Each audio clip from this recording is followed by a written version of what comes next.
Ladies and gentlemen, welcome back to another episode of the Passive Tree podcast dedicated to talking about life, Path of Exile 2, and everything in between. I'm your host, Blazeworks TV, and tonight on episode 13, we are joined by an aRPG content creator and streamer. Please give a warm welcome to Slaydra. Welcome on, and how the heck are you doing, man? I'm doing good. Just pretty much been grinding Diablo 4's new season. Then also looking forward to doing maybe a little bit more Path of Exile as I just finished all of the brand new bosses that they added for the most recent Mercenaries League. So been grinding both of those games mainly. But I'm still also interested in checking out other action RPGs, like everything from smaller titles like Slowmancer to if Wolcen, Wolcen 2 is actually becoming a thing. It's still made by Wolcen Studios, but it's called something else. But there's going to be another Wolcen title. That's crazy. I've actually never played Wilson, but I've only heard like good things from like the kind of it's kind of like more of like a niche like ARPG, but that niche community really loves that game. And as an ARPG enjoyer myself, I'm all for it. So yeah, it sounds like if you're an ARPG enjoyer right now, you're eating good. You got a new season of Diablo 4, you got a new expansion for Path of Exile, Secrets of the Atlas, and then obviously the new PoE 2 stuff coming out in August. There's plenty to eat for any person who's enjoying ARPGs. But before we get into ARPGs, I want to get into a bit of lore, something that we do basically every episode of the podcast. I like to ask my guests sort of more personal questions to sort of get to know you a little bit better. So I want to jump into the first question here. What was your first foray into gaming? What were you playing as a kid? Was it PC? Was it console? I would love to hear that story. Okay, so I actually started off with console, everything from Super Mario, Sonic, to even some light RPGs like the earlier Final Fantasies. But to be honest, Diablo 1 kinda changed up everything. After Diablo 1, Duke Nukem 3D, there was no real going back to the, what I call kids games. When I was younger, I would look at other games and be like, "This is stupid now," because, we had Diablo and Duke Nukem. I didn't wanna go back to these games where it just felt too childish. So Diablo definitely shaped up what I enjoy a lot more. But I still enjoy Mario, and I think that those games are genuinely still pretty good as far as having fun.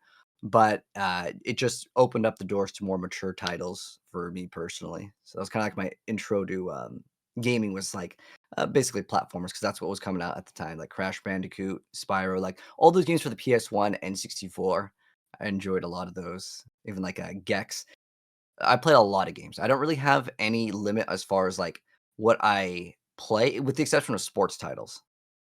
So anything from horror to puzzle to turn-based games, RTS. I actually played a lot of StarCraft as well. StarCraft 1 and 2. So I play lots and lots of different games. Here's the Storm, Overwatch, Marvel Rivals. So I do it all of it except for sports games. That's funny how you draw the line at sports games. It kind of reminds me of how people talk about like music. They're like, I like everything. I like hip hop. I like R&B. I like soul, but I hate country. Everything but country. It's kind of like that same vibe. You know what I mean? And I actually fall into that same category too. I tried to get into like FIFA. I used to live in like Singapore for a couple years, and all the homies that I had out in Singapore were all like gamers, but they all loved playing like FIFA. Like that was like the universal game. You go anybody's house and they're just jamming it. And I just never could get into it. I was always down to play like something else, you know? I also played like Duke Nukem 3D when I was a kid, and there was something magical about hopping on a game that you knew wasn't for your age. It was like you were doing something bad. It was like a bit exciting that you had that sort of like, ooh, I'm not supposed to be seeing these like strippers dancing on this pole, but I'm here. You know what I mean? Yeah. Yeah, that's good, man. So tell me, you listed off a lot of games that you were playing as a kid. What were the, if any, this is a tough question, by the way. What were any monumental games from your childhood, your teenage years, or your formative years that left a lasting impression on you as a gamer? Okay, so first off, Diablo 1 for sure. Uh, but then also, I would say Mega Man X for the Super Nintendo. Being able to get so much stronger by progression, right? Like you'd get these armor pieces, you would get different weapons, and then having the mindset of before you go in and you fight the boss, it's really hard the first time. But then towards the end of most of the Mega Man X games, you have to fight all the bosses all at once without really getting to reset. You have like certain ways to kind of heal with like the energy tanks, but for the most part, it's that idea of you becoming stronger, not only via like stats, but then also growing as a player because you get so much better. And I think that that is a pretty big deal. But I'd say Diablo 2 playing that online for all the social interactions was a pretty big deal too. Like Diablo 2 specifically on Battle.net back in the day was like every single day coming home from school, nothing really mattered. As soon as I got home from school, it's just like Diablo 2, Diablo 2, Diablo. That's all I care about. It's like, oh, I'm gonna try this crazy build, whether it was like the werebear sork or like the you can there's a werewolf barbarian build. Like I built like all the stupid stuff just to play more of the same game. So that game gave me crazy amounts of time to dump into. And like before, it wasn't like that with video games. Sometimes you'd go to a video game, you play it for like an hour, and that was kind of it. You had a little bit of fun, and that's what a lot of video games were at the time. And we didn't have like game trailers that we could just go into the internet and look up. It was like, oh, you would see a video you'd see the screenshots of the video gameplay, and then you'd have to look at the back of the video game to decide if you wanted to make your purchase. But um, Diablo had so much more content, specifically like 1 and 2 at the time. But other games that I really enjoyed, like Dark Messiah Might and Magic, as I think one of the most underrated games. It actually has really good reviews. However, it I guess didn't make it as far as I don't know if it was sales or licensing because uh, Ubisoft, I believe, had the license at one point, but then it was changed or transferred over. But that game was really good. I think what happened was Elder Scrolls overshadowed it. I still think to this day that if people played that game, they would want to see a sequel. It's kind of like that game Metal Gear Rising: Revengeance. Huge fan base that really enjoys that game. But if they did make a sequel for either of those games, I think it would do phenomenal. But yeah, licensing and other things could probably prohibit it.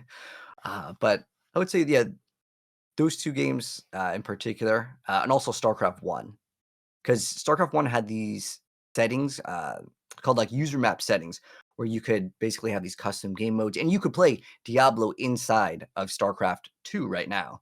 You could also do it in StarCraft 1, but it's not the same, you don't have the same amount of tools, but back in the day, you could play there was, like, different, like, tower defense games, there was defense, like, variety of games, and there was also different PvP. That's how, Dota started, which was from, like, a game in StarCraft, which was called Aeon of Strife.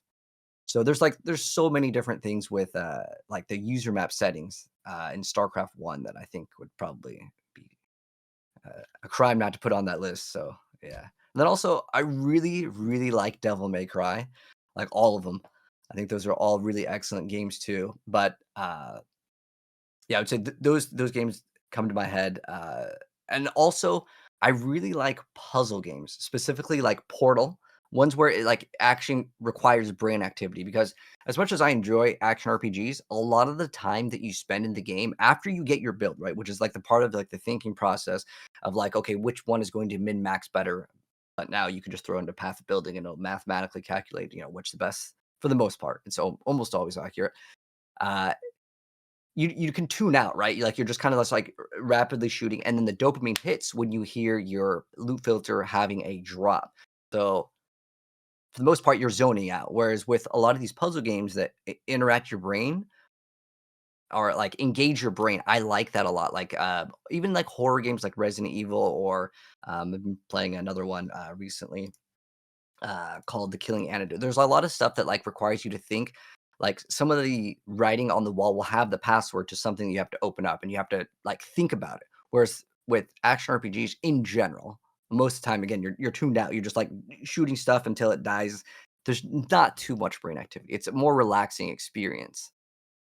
So I like having that moment of you're not going to progress unless you actually think, and you never really hit that with action RPGs unless like you're running like maybe a really bad build, especially with Diablo. There's an issue with Diablo Yeah.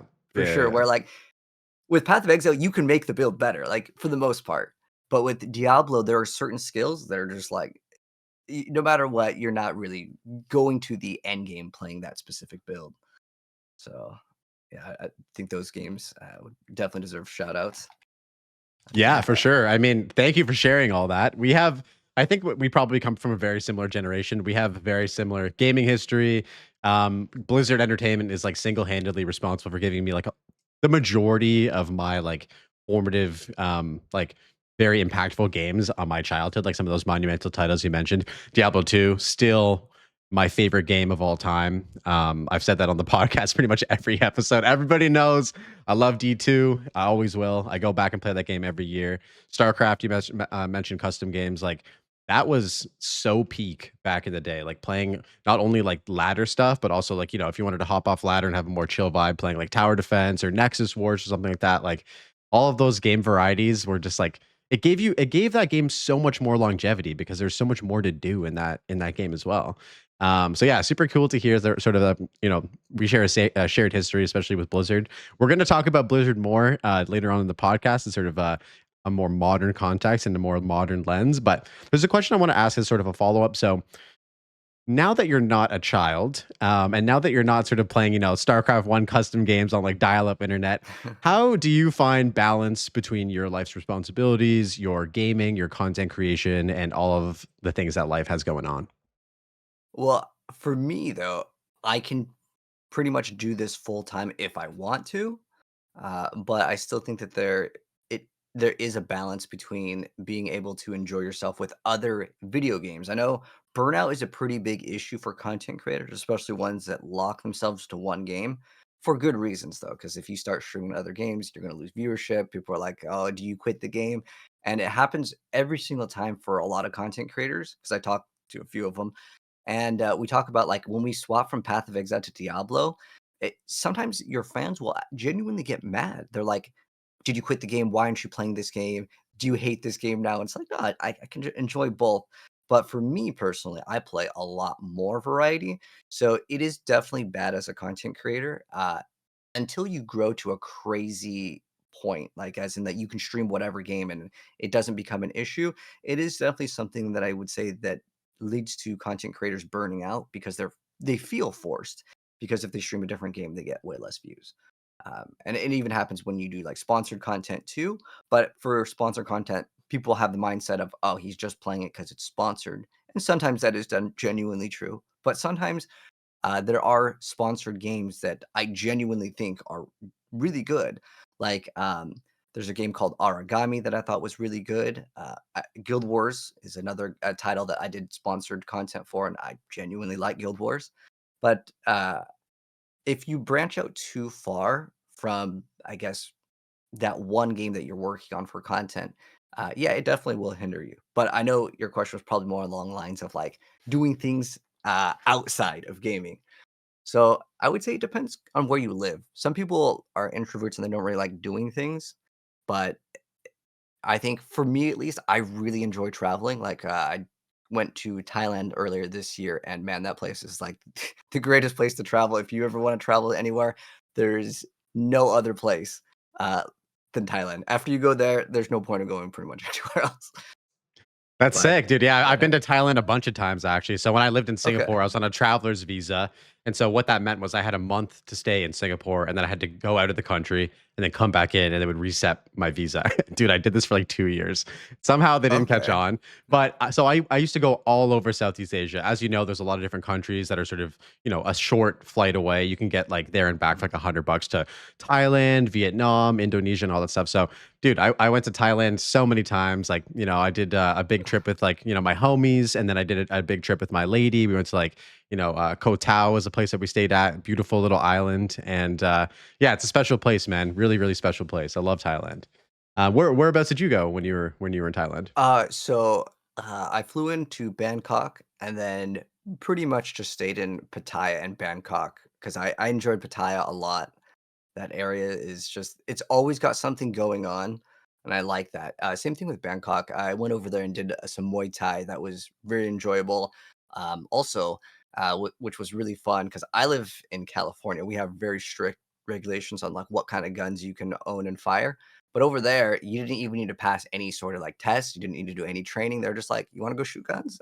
Go pick out your gun, man. And it's pretty crazy. Like, just the stuff that you can do in Thailand compared to the US is mind-boggling. So if you 100%. ever That's what want they call a good Bangkok trip, Sin yeah. City, man. Like that's the like anything that you want to do in Bangkok, you can do. You know what I mean? Like it's a Yeah. whole different planet, bro. And I encourage you, if you had a really good time checking out like Thailand, go check out some of the other Southeast Asian countries. There's a lot of cool cultural stuff going on in places like Vietnam and places like Indonesia and stuff like that. I'm actually half Indonesian, so I'm biased. I love Indonesia, but Oh, okay. yeah, like yeah, Southeast Asia is an amazing place, and I want to go back like every winter because up here in Canada, it's pretty damn cold, and so it's nice to go retreat to a place that's like really hot all year round. I miss that so much. Oh, Um, okay. yeah. So one thing I wanted to talk to you about before we get into aRPGs is what I like to do before I have a podcast guest on is look through their sort of their oldest videos to see where they got to start and what they were doing content wise at the beginning of their journey. And so when I went to your channel, I saw a lot of Yu-Gi-Oh content, and I honestly hadn't thought about Yu-Gi-Oh since I was in elementary school, and I used to play all the time with my friends and collect cards and stuff like that. And then it got banned at our school because all we did was talk about Yu-Gi-Oh and Yeah. and so we weren't allowed to bring Yu-Gi-Oh cards to school anymore. The same thing happened with like Beyblades and all these like different fads that we Oh, had in yeah, elementary Beyblades school. were awesome, yeah. Yeah, man. So tell me a bit about your Yu-Gi-Oh card start. What was going on? Tell me a little bit of a story behind how you got started in content with Yu-Gi-Oh. So I used to play it on the Game Boy. It was actually a really actually, I should probably give that game a shout out to on the Game Boy Advance. That was another pretty big game for me personally because that was another game where it's like normally you buy games and again you spend like maybe 10 hours in a game, you beat it, whatever. But like that game, I'd probably spent hundreds of hours in it. But then I got into like physically playing the card games. And I played for a while and I just enjoyed it. And normally you have to play in a physical card form. The online form of that game was like it was so terrible. One, just like any card game, you had to buy the cards online, but then they wouldn't update the game. It was always behind. And then the worst part is you'd have to buy these like little like passes so that you could actually play. So not only did you have to pay money to play per duel, but then you also had to pay money to get the cards. So like it was you're getting like taxed 2 times in the game. And then it was Damn. always behind. They wouldn't update the cards. And then someone made an online version called Dueling Network and it was all free and you would have to interact just like you would in real life. Like as in you could cheat on the online game because it was just you physically just moving little pictures. And I thought that was really, really cool. And then they had all the cards unlocked too. So when anything came out, it was first on there. Heck, it's still the same way. The newest Yu Gi Oh game is still outdated. You still have to pay for the cards, but the online version, which all the competitive players play, because I used to travel to actually play, they would have like these tournaments. But to be honest, it's a big time and money sink. Unfortunately, the prize pool is still pretty weak for the game. Like, you would have to go to these regionals, and then if you won the regionals, you would qualify to play in nationals. And I've done that. I qualified to play in nationals, but you have to pay for your own flight, and your Yu-Gi-Oh card deck's like near $1,000. And then obviously you have to pay for your own hotel. They don't pay for that, and it's not worth it. Even if you win, like winning to qualify for nationals gets you a mat that you can resell for like $50, and that's kind of the area where Yu-Gi-Oh really lacks compared to like Pokemon or Magic, where they actually support them. Nowadays, you can also get like for a long time it was like a joke that you would always get a Nintendo Switch. That was like their big prize pool was that like you would you'd spend hundreds of dollars for the hotel, travel, and then your deck. Um, and then you would come home with a Nintendo Switch. But Yeah, it's like going to a professional like gaming like if you're playing like Counter-Strike or something and you're bringing your PC and you're flying there and then you win like a yeah, keyboard. It's like, boys, like my PC setup is worth like 5K and I'm winning a keyboard. Like, what's going on here? You know? yeah, it's pretty unfortunate, but, I kinda moved away a little bit from that game. I still check it out once in a while to see, like, what they're coming up with, but it's a huge time sink because you have to learn so much because they come out with a new set so frequently, and there's 100 cards in a new set, and then you have to know all the rules because some of the rules don't follow other rules, and there's very specific, like, wording, just like in Magic: The Gathering, if anyone's played that. Like, you have to know, does this work with this? Because it's not super straightforward, and because there's not, like, an official online game that plays similar to, like, physical cards, it's a lot different. Because playing in person and playing online are very different because online it's so much more relaxed. You don't have to really pay attention as much. Whereas if you're playing in person, uh, almost all the Yu-Gi-Oh like top level players, eh, some of the best players even said everyone cheats on here. Everyone cheats, and sometimes it's on accident. But there's been a lot of like even top level tournaments where people just get caught cheating on purpose. Like they'll like take an extra card, or they do a lot of crazy things in Yu-Gi-Oh. Sometimes they'll attack 2 times, and this has happened at the highest level of tournament play where the judges just don't catch it, and it's unfortunate. And sometimes it is on accident because there's just so many rules to the game. But I would say that's kind of where most of my earlier stages of careers kind of started, as far as like content creation. Definitely that. And I did upload a lot of Diablo back in like Diablo 3, back when it was without the expansion. I played a lot of that as well. And then I played a lot of Overwatch as well. Streamed mostly a lot of Overwatch for quite some time, and then kind of got back into Diablo once Diablo 3 started having much better seasons, because the earlier seasons in Diablo 3 were pretty rough compared to like what we were getting towards the later stages of like season like 20 and beyond. We got a lot better content. Heck, I still think the Diablo 3 seasons are very, very strong, even though now we don't get newer forms of content. Interesting. Well, Uh, thank you for yeah. sharing that part of your Yu-Gi-Oh journey. I definitely wanted to ask about that because it's just something that you don't see very often. It was something that for me was very much so like a childhood thing that I was very much into. I probably didn't even understand like the rules of like how to properly play because I think it was still quite complicated, like even back in like 2005 or 2006 or something like that. Like the actual format of how to play the game, especially for like a young kid. So appreciate you sharing that. So let's get into aRPGs, which is like the primary focus of this conversation. So I want to start off with Diablo. So you mentioned that Diablo 1 and Diablo 2 were sort of like your formative games, some of your like favorite games growing up as a child. Would you say that Diablo 4 is your primary game now? Although I know you kind of answered this, so you play a lot of games, but what about Diablo 4 has been holding your attention for as long as it has? Well, as a content creator, you usually get feedback from what does well, right? Like it's usually, which usually is correlating to views, which also is incentivized for yourself for monetization purposes. So obviously that encourages you to play the game a little bit more. But what I like with action RPGs in general is trying to figure out more interesting builds that people don't play. Like Diablo 3 actually has a lot of interesting builds because there's two different things that enable just any skill to kind of be good. But with Diablo 4, interestingly enough, even though the game balance is out of whack, there was actually a lot of crazy builds. There was one build that I really thought was super unique that I didn't really see that many people talk about when it did exist, was a Thorns Rogue. So I like action RPGs in general just because you can do a lot more weird things because there's maybe some sort of unique that enables some sort of different playstyle. And with Rogue, there used to be a item, I think it was Sky Hunter, where in the earlier stages of the game, it would always guarantee your first hit to be a crit. Now, normally in the earlier stages of the game, you could only play Thorns realistically on Barbarian. That was like the only class that could really utilize Thorns, but it was pretty terrible at the end game. And Thorns could never crit, but if you equip that bow on the rogue, you could actually crit with Thorns, which made the damage crazy, and you would one shot everything in the hardest difficulty, with the exception of some of like the things like Lilith. But you were able to walk around and everything would just one shot itself. And it was super cool because no one played it because it's like Rogue and Thorns, and you wouldn't even think to build it because the class doesn't inherently benefit off of it. But if you equip Razor Plate, which is like the thing that gives you Thorns, and then you also equipped that Sky Hunter before it got changed. You could crit with Thorns, and then the damage was just so much higher than anything else, and it was fun. So I like that. But as far as Diablo 4, right now the game is really trying to balance itself. It's crazy that we're this far in the game and there's so many skills that are unplayable.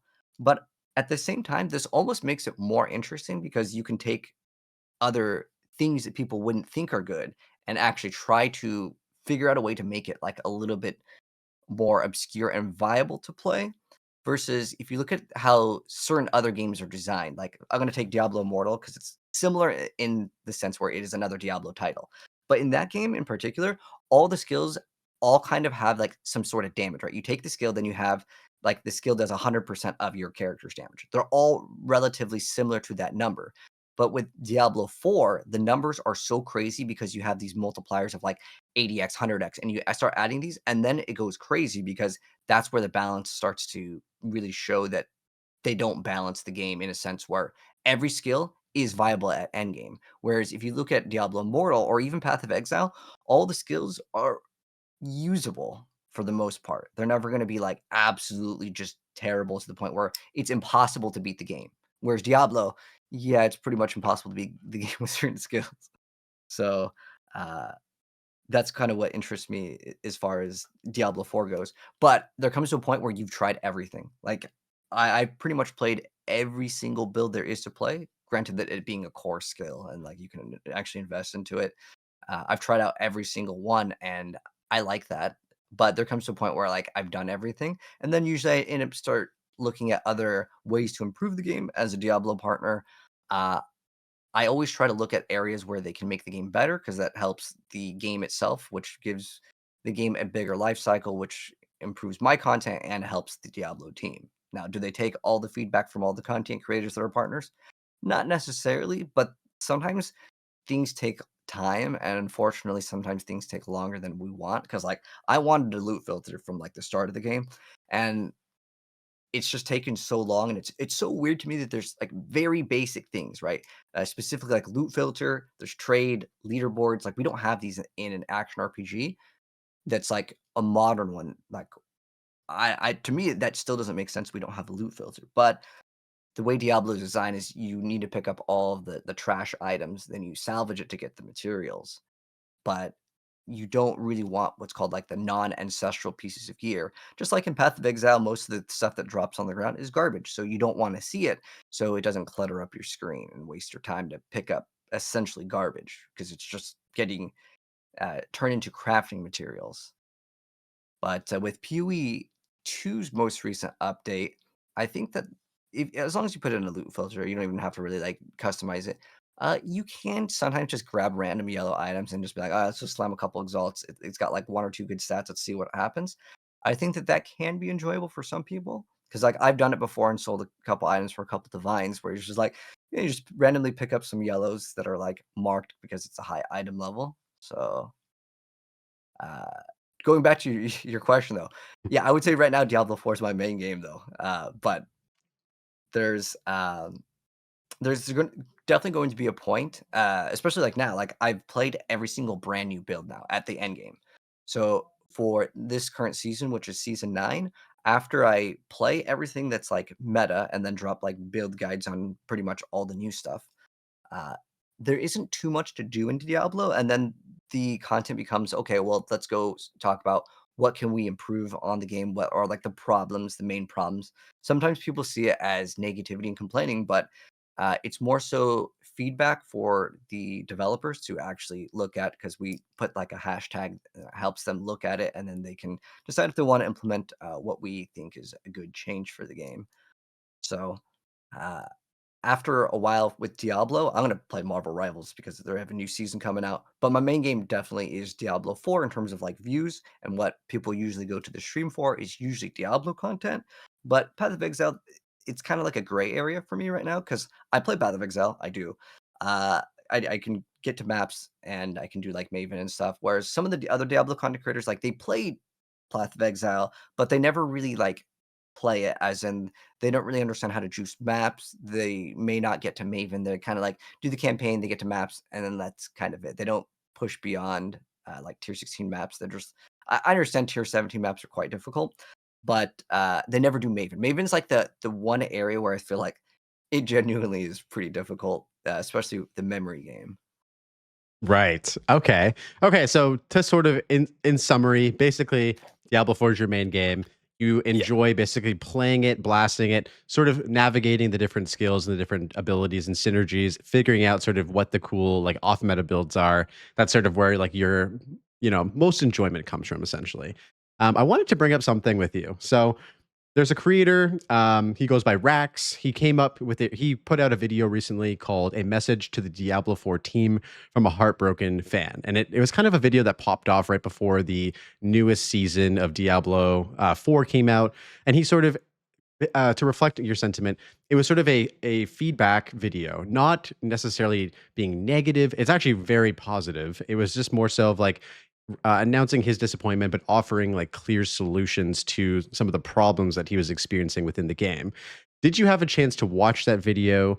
And what are some of the like biggest pain points for you in the game? I know you mentioned like, the big three, the item filters, the excuse me, I can't exactly remember, but there's like, yeah, leaderboards, item filters, and trade, which are, something that we've all been accustomed to in modern ARPGs. What are some of the other things that you may have issues with or pain points within the game? So for me personally, I've been trying to get them to do PvP, and the reason why is there's an infinite replayability in PvP that you wouldn't really be able to get with other action RPGs. I know Path of Exile did try with like they had like a battle royale at one point, which was kind of cool. Um, but I really want a good action RPG to also have PvP. But as far as some of the points that he made in his video, because it was a really good video, I think the entire Diablo community did see it. I actually did want to make a video response to it. But there was a lot of great points being specifically like the skill tree. Like he was talking about, like you fireball, you take this one or the other one, and then you just get onto the Paragon board and which one gives you the most numbers. He's absolutely correct on all of those. But as far as action RPGs go, all these number things become a little bit less relevant when a lot of people will have tools just to figure out what's the best one. And therefore, the creativity gets kind of lost, especially in Diablo, because again, the problem with Diablo 4 is that certain skills are so many times better. Like the best build and the worst build is too far separated. Whereas again, if you look at PoE, it's like, okay, this skill, let's say, does 100% of your damage. Okay, this skill does 90%, but then it gives you a debuff that buffs it up, so then it's worth it. So I would say that that is a big issue with Diablo 4. But also, it's that when the season comes out, and this is something that I want to say maybe Blizzard doesn't understand because they keep on releasing these powers.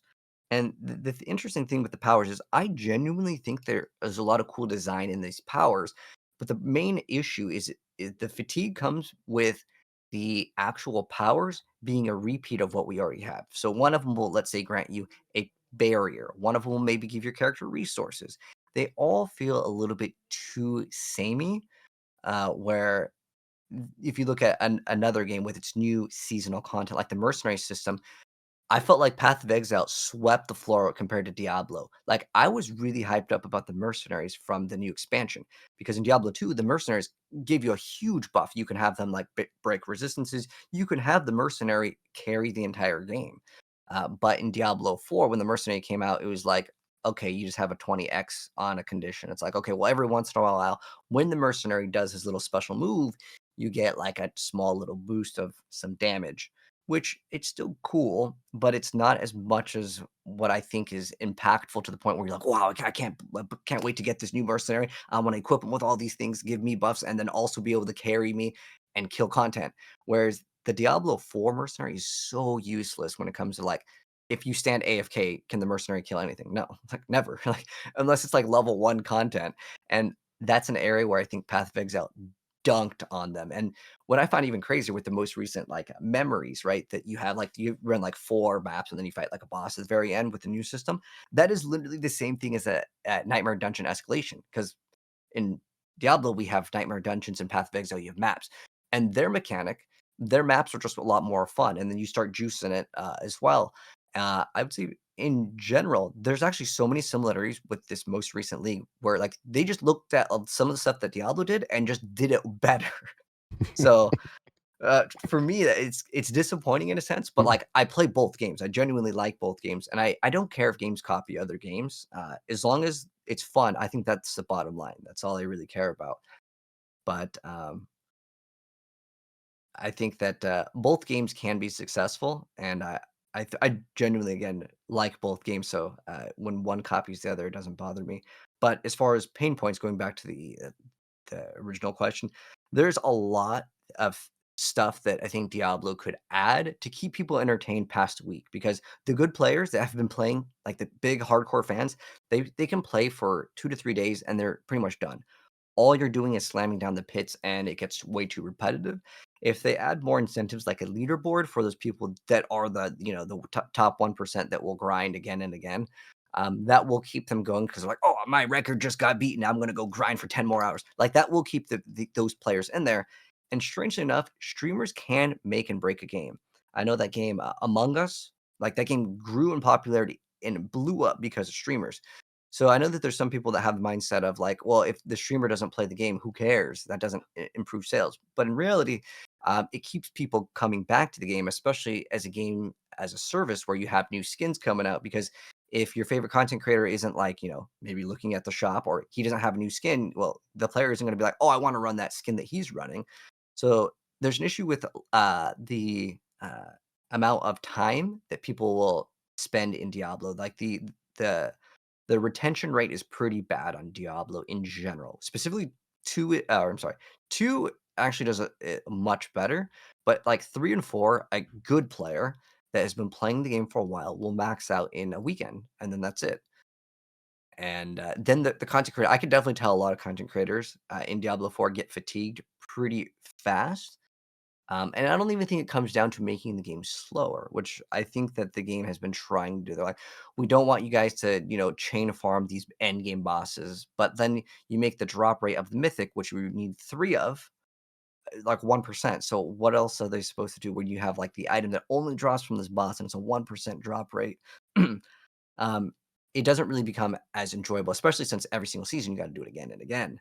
Whereas with Path of Exile, I don't feel like, oh, I have to get a mage build, otherwise I'm not playing. With Diablo, like you need the certain pieces of gear in order for your build to function. So that can take lots and lots of tries. But that's Totally. another like pinpoint. Anyways, go, yeah, go ahead. Yeah, no, I was just going to agree. So, just a little bit about myself in terms of my like history with Diablo 4. So, I was incredibly excited for Diablo 3, of course, with the 10-year lead up from the release of Diablo 2, and then, again with Diablo 4 being another basically decade since like Diablo 3 came out. And I played both, and I played both quite a bit. I haven't gotten back into Diablo 4 in quite a few seasons. I really enjoyed the vampire season when they sort of introduced those like powers that's sort of become a reoccurring piece of content for all of their like newer seasons going forward.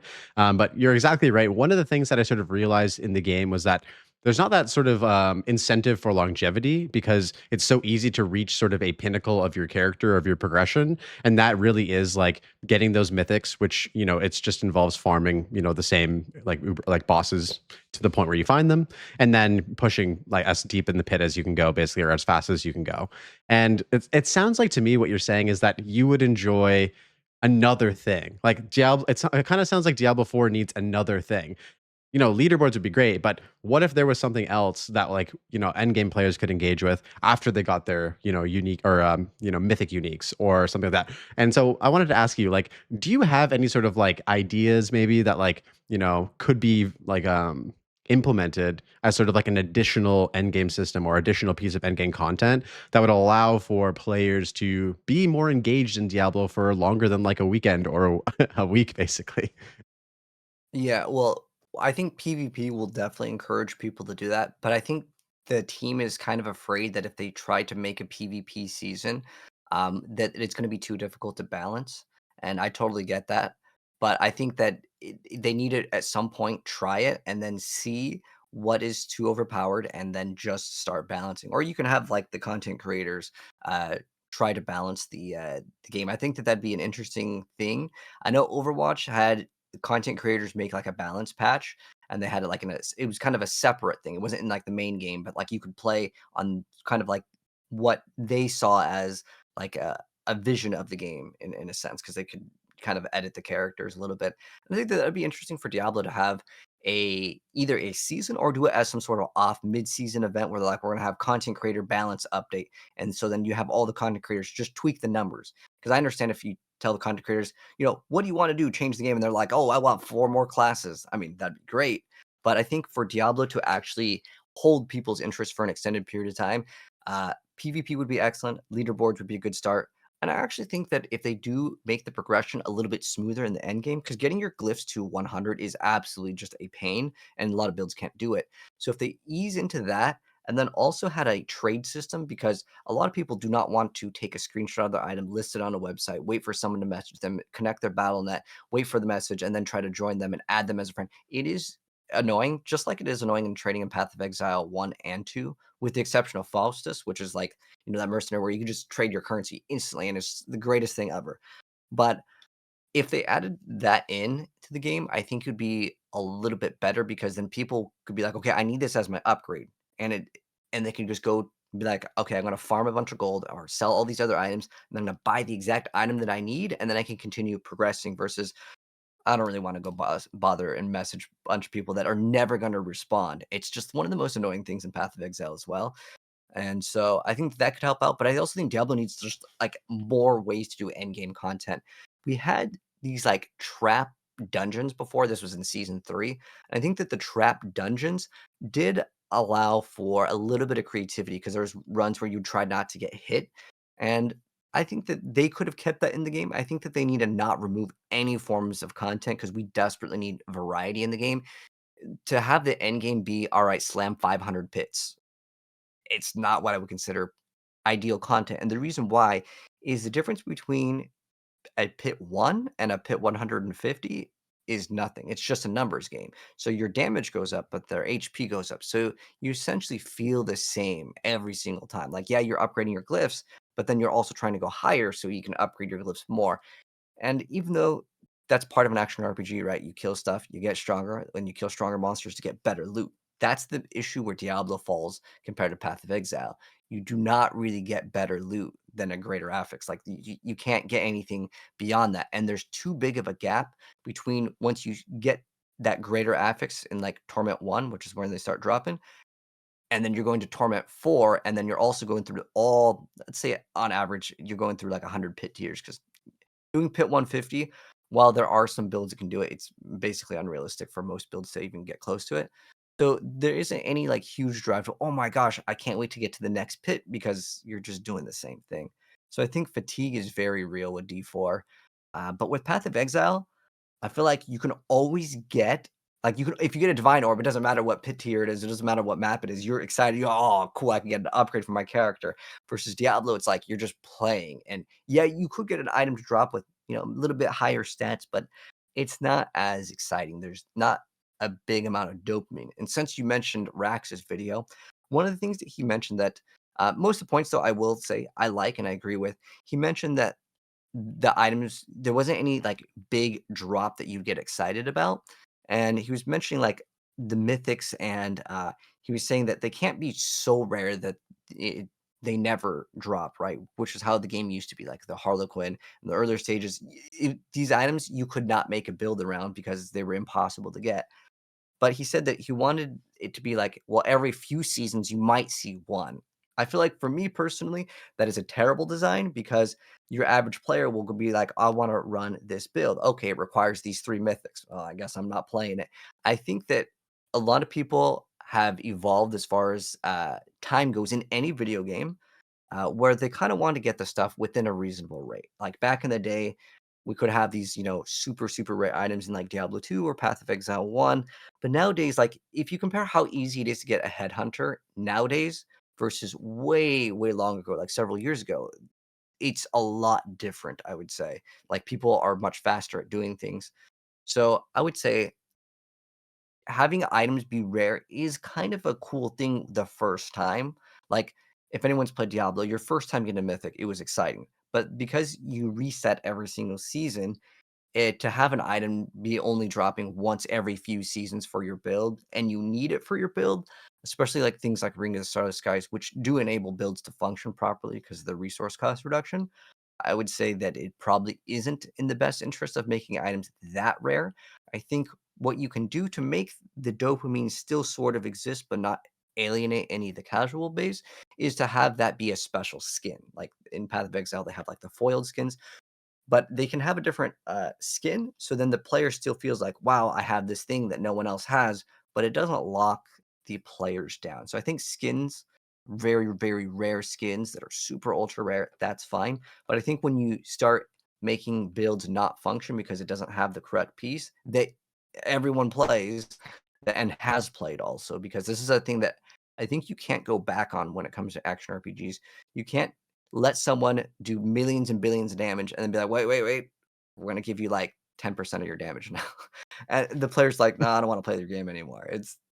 It's pretty bad. I know that that was a huge point of criticism from the most recent season, which was they nerfed a lot of the loot that was dropping in the game, and then players really didn't like that, especially because before you were getting so much, and it's like now you're doing the same thing for more time, but you get less loot. It's like, well, why would I want to engage in your system?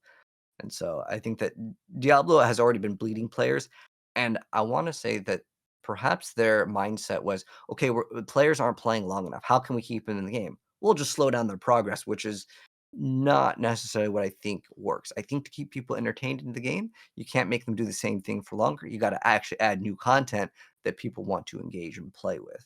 I think that's the biggest area that Diablo, can improve upon is just throw out a bunch of ideas and see kinda what works. You can put up the trap dungeons before, you can add the malignant tunnels, you can add a little bit more mechanics to the malignant tunnels because they had this idea where you'd have, like, these different colored, like, they were kinda, like, in some sort of family with the gem sockets, the malignant hearts. Just have all the systems, keep them all in there, and just see what players engage with, and then if players don't engage with them, either buff the rewards or make it easier to understand, because Diablo 4 really excels as a casual action RPG. Because if you tell someone, that's never played an action RPG, "Play Path of Exile," it's a bad experience. Whereas Diablo 3 and 4, I'd say it's a little bit easier. Absolutely. Yeah, I'm super happy that you brought up sort of the audience that's sort of enjoying both of these games. I think it's no secret that Diablo 4 and Blizzard are very much aware of the type of players that are sort of engaging with their game for the most part. And the same thing goes obviously for grinding your games with Path of Exile. One game is definitely more leaning towards the like hardcore, not necessarily in terms of actually very much so in terms of like knowledge and understanding and time investment on one hand with Path of Exile versus Diablo, which you can. I'm not sure how long it takes to get to max level now, but it's a very short journey to get there and like get your character on like a a pretty strong power level and stuff like that. So yeah, there's sort of you know divide between the casual player and the sort of the blaster or like the more hardcore ARPG player, and it almost feels like it's hard for one I guess player base to enjoy Diablo 4 now because it very much feels like they're tailoring the game towards like, casual enjoyment. This sort of leads to like the last question that I'll ask about Diablo 4, but obviously there's a meme going around that has been existed basically since Diablo 4 came out. Everyone knows at D4 bad as the meme. I don't agree with this meme at all, but I do think that it's definitely affected the perspective of Diablo 4 within the ARPG community base. I wanted to know what your like feedback is or thoughts on this particular point of criticism, and if you think that Diablo 4 could sort of make a comeback to the point where that meme is no longer relevant anymore. Uh, to be honest, I think when a game has a stigma around it, like if like a certain game is too pay to win, I feel like some of these things are very difficult to turn around. If I was in charge of Blizzard, I would not focus in on making any more expansions for D4. I would actually look towards Diablo 5. I think that that would be an area where you can make the investors happy because if you're coming out with, let's say, Diablo 5, 6, I honestly would be 100% okay if they make a good action RPG every, let's say, 1 or 2 years. I think that that would be actually more in the player's interest and in their best interest, not only for monetization, because the new expansion, I was expecting to see a lot more, because that was kind of where a lot of the Diablo games got so much better. Like, if you look at Diablo, not except for Diablo 1, that's an exception because Hellfire, there's a lot of bad things in Hellfire, but most people don't even consider Hellfire, like, part of the official game because it was made by Sierra. But, if you look at, like, Diablo 2, the difference between the base game and Lord of Destruction, massive. I mean, we got so much more content. And then if you also look at Diablo 3 with Reaper of Souls, that really shifted up endgame. But if you look at like Vessel of Hatred, what did that do for the game? okay, we got a new class. That's cool. Like that's kind of expected. It would have been cooler to get 2 classes, but hey, I'll take 1. And then what else? Okay, the Citadel was a very weird theme because when they hyped that thing up. They're like, "There's brand new thing. These are raids. You get to party up with people. You're gonna have to learn these mechanics."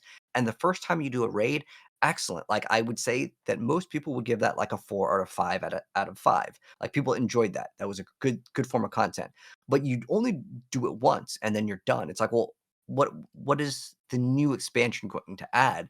And while they did add some small quality of life things, there's a lot of like awesome quality of life, like being able to favorite like an area where you teleport back to. Like these are great, but the core game desperately needs more content in order to keep people entertained.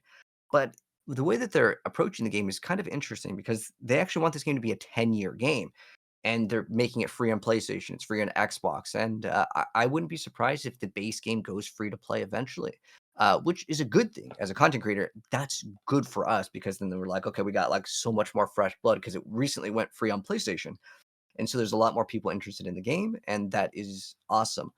And so if they keep on releasing expansions, I'll be excited to play the expansion when it does come out. But unfortunately, there's not enough content in the last expansion from an endgame perspective. Whereas, like, you had a campaign, that's cool.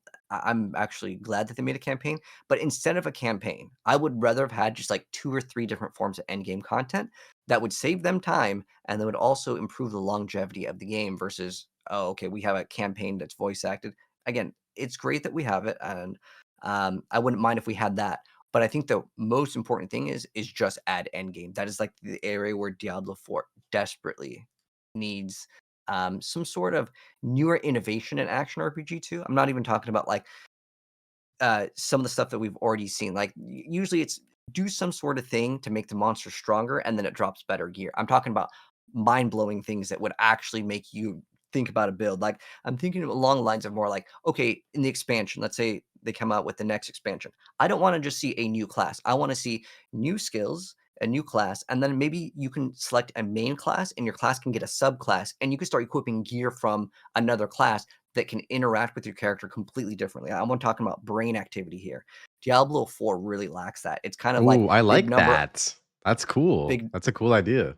big number go up, good. And I think that we can do way more than just that. I want actual innovation in the action RPG genre. Um, and Hmm. that's like one thing that like I really want to see come to Diablo and other action RPGs. Like I don't know if you ever checked out the game Undecember. That game actually had some really cool ideas because it was kind of like Path of Exile where you have your main gem and then you how it works is it's on a like a hexagon grid system and you would put skills next to it and it would be adjacent to it and it would basically kind of be like a link in Path of Exile. And then you can have that skill be linked to another skill. Those are the kind of brain activity things that I think people want to see. It's basically the depth in the action RPG, but I know that Diablo 4 is in this situation where they want to be casual. And this was a thing that was an interview with Rax and some other person in the on the Diablo team, but they were saying a lot of the players will put 5 skill points into all of the basic skills. And it's like, why would you ever do that? Because people are dumb. And they just wanna play the game, and I think that because they're so casual, they see the pop up of skill point, and they're like, "Yeah, just whatever, push it in, or I wanna get back to gaming." I think that, they could maybe make it easier for them, um, they can have it set up to be kinda like these action survivor roguelike games where it's like you level up and it has like 2 or 3 things on the screen, and you just like press A, B, or whatever, and it'll just give you that option, and it'll that way you can continuously play the game without really like making a really bad build by just, "Oh, this giant screen pops up, hit A, continue." And I think it was only like it was like 10% or something like that, that actually make it to the end game of like Vessel of Hatred.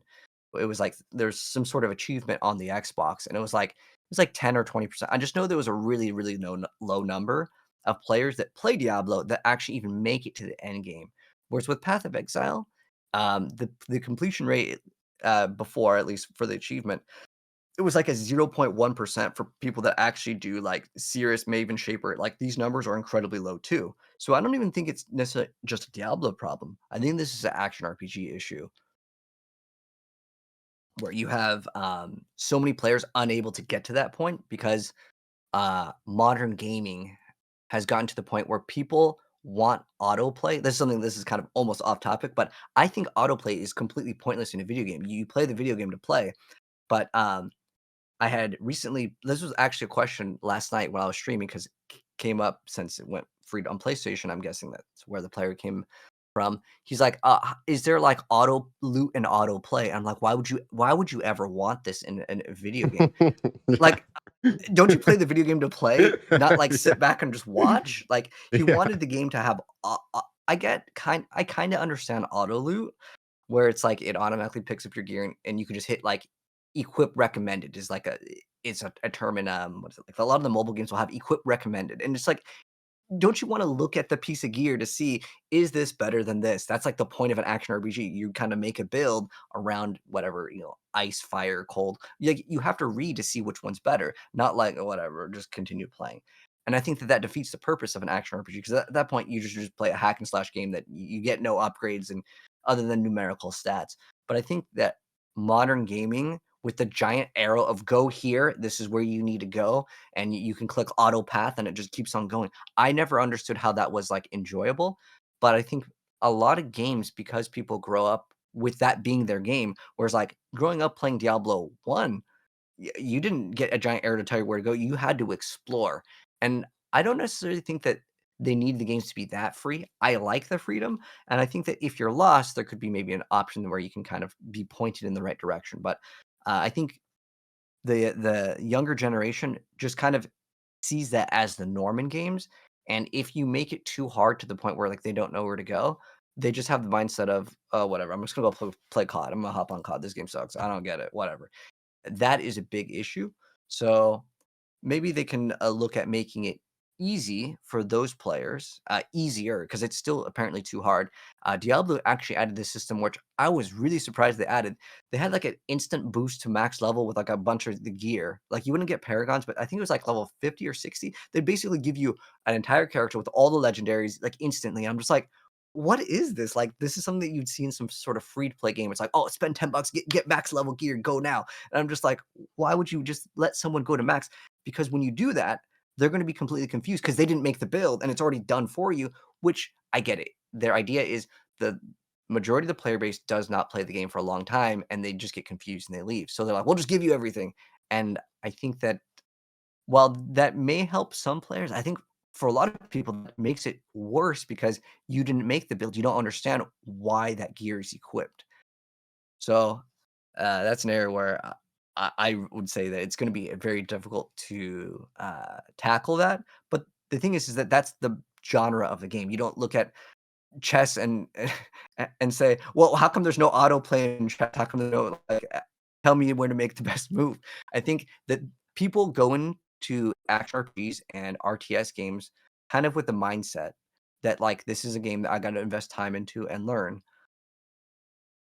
But you can tell me how I feel about that.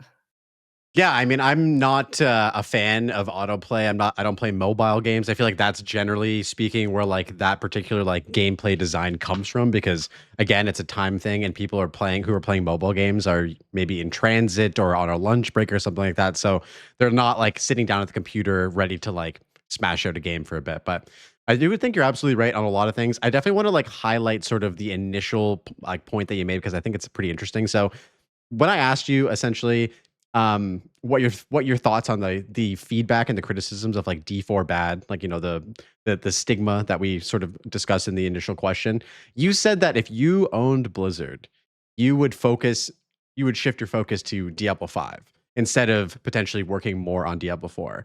And Oh, sort of absolutely. Yeah. what that meant to me was that you think that Diablo 4 is like too far gone to be able to get past that stigma now, so that Blizzard should look to the future to potentially like reinvigorate the Diablo franchise in a new way rather than trying to save a game that maybe has gone too far in one direction or something like that, which I think is super interesting. I don't know if that will. I don't know if we'll see. The trend with Diablo games is we get a new Diablo game every 10 years, essentially, and so I don't think we'll be seeing Diablo 5 for a very long time. Another thing that I wanted to highlight to you was the expansions. The thing that you brought up about Diablo games and how Basically every single expansion. I love how you mentioned Hellfire, by the way. I totally forgot that even existed, but that like reinvigorated like a long lost memory. Every single Diablo expansion that came out, Diablo 2 Lord of Destruction is like it was a game changer, right? Like it added so much stuff to the game. And you know, same with like Reaper of Souls with Diablo 3. Like they really did improve the game on like fundamental levels while adding new content to the game as well. And I played Vessel of Hatred. I refunded Vessel of Hatred after I bought it because I was so upset with the narrative of the campaign. I am one of those like narrative Andes when it comes to ARPGs, specifically with Diablo, because the story of Diablo 2 was one of my favorite like narratives in like any basically game that I played. I love the story. Didn't love the story in Diablo 3. Loved the story in Diablo 4 though. I thought that the story of Diablo 4 throughout the campaign was really one of its like strongest points. Like I had a blast playing through it, but I didn't love how they like teased me with Mephisto because you know obviously with Mephisto, cool dude from Diablo 3 who you fight a bunch of times to get good items. I was really looking forward to fighting him, and so when I didn't get to fight him, spoiler guys if you haven't played Vessel of Hatred, um, I was so mad, bro. I was like, "What is this? I just paid like $50 for like a class, a new zone, and like the most lackluster story of all time, basically, in any Diablo franchise expansion." And so I really hope, in summary, that Blizzard can sort of rebound with their next expansion, basically. Like, I don't love the fact that these, you know, pinnacle, I'm going to call them pinnacle bosses, even though they're not, but you know these formative bosses that are part of like the Diablo lore almost as a selling point for the game are paywall. Like it sucks to feel like I have to buy another expansion to even see Mephisto or two more expansions to even see Diablo. Like I don't know, it just kind of feels weird, you know what I mean? Oh, okay. So touching upon that point, interestingly enough, Diablo, just like a lot of video games, they heavily rely on nostalgia, and a lot of people got sold on that nostalgia. Like Mephisto is coming back, and Mhm. for me, if I worked at Blizzard, I don't know why they made it so you didn't even get to fight one sort of big pinnacle boss. Because let's be honest, we all know that the Butcher's probably coming back, the Skeleton King will come back, Diablo will come back eventually. Let us kill him. If you want to make another form of him later down the line, cool. But I think for players to have like that big closure of like I took down something that I saw that was in like the game and it was kind of teased. And I think Lilith was okay. I think for the very first game, like without the expansion, it felt like it was enough. That was kind of like the star boss. You got to fight her. That was okay. We didn't need to have Diablo in that one necessarily, and that it didn't receive that much criticism if there wasn't Diablo then. But as far as there being an expansion that didn't have a good big pinnacle boss, I think perhaps maybe they actually had to cut it. I think a lot of games are actually pretty well designed, but then what happens is the publisher is like, okay, well, let's cut up this and let's remove this to the next expansion. And the developers are like, no, no, no, we need this. And the publishers are like, no, we need more expansions. Separate it. And I think unfortunately nowadays with gaming in general, because you have to have an investor, you have to have so many different marketing teams and so many different things that require revenue. This is sadly how games are, because most game developers are actually good and they want the game to be really good. And a lot of times the publisher is like, no, the game needs to come out right now. We need this much content, and we also need like what do you have planned for the next 6 months? And like, wait, hold on. We just want to put everything now. And I think that maybe that's the case. Maybe they had originally Mephisto planned. It could have been a thing. But I think that they definitely needed some sort of big closure. Like it would have been cool to even if they brought back another very iconic boss, that was kind of a big surprise that would have the same impact, right? Like to have at least somewhat of impact, maybe Asmodan, maybe Diablo. They didn't necessarily have to have Mephisto, but there needed to be a boss that felt iconic. And I feel like the iconic bosses were kind of in the previous Diablo games. Like when we look at like most iconic bosses, we would think of like the Butcher or Diablo or even maybe Bale. But a lot of the Diablo 4 bosses don't stick around, at least to me personally, as much as the previous games. It could be the voice lines, it just could be the game in general, because the way that the game handles, you just walk up and you just one shot the boss and go next. Like that's kind of how Diablo is if you're a good player.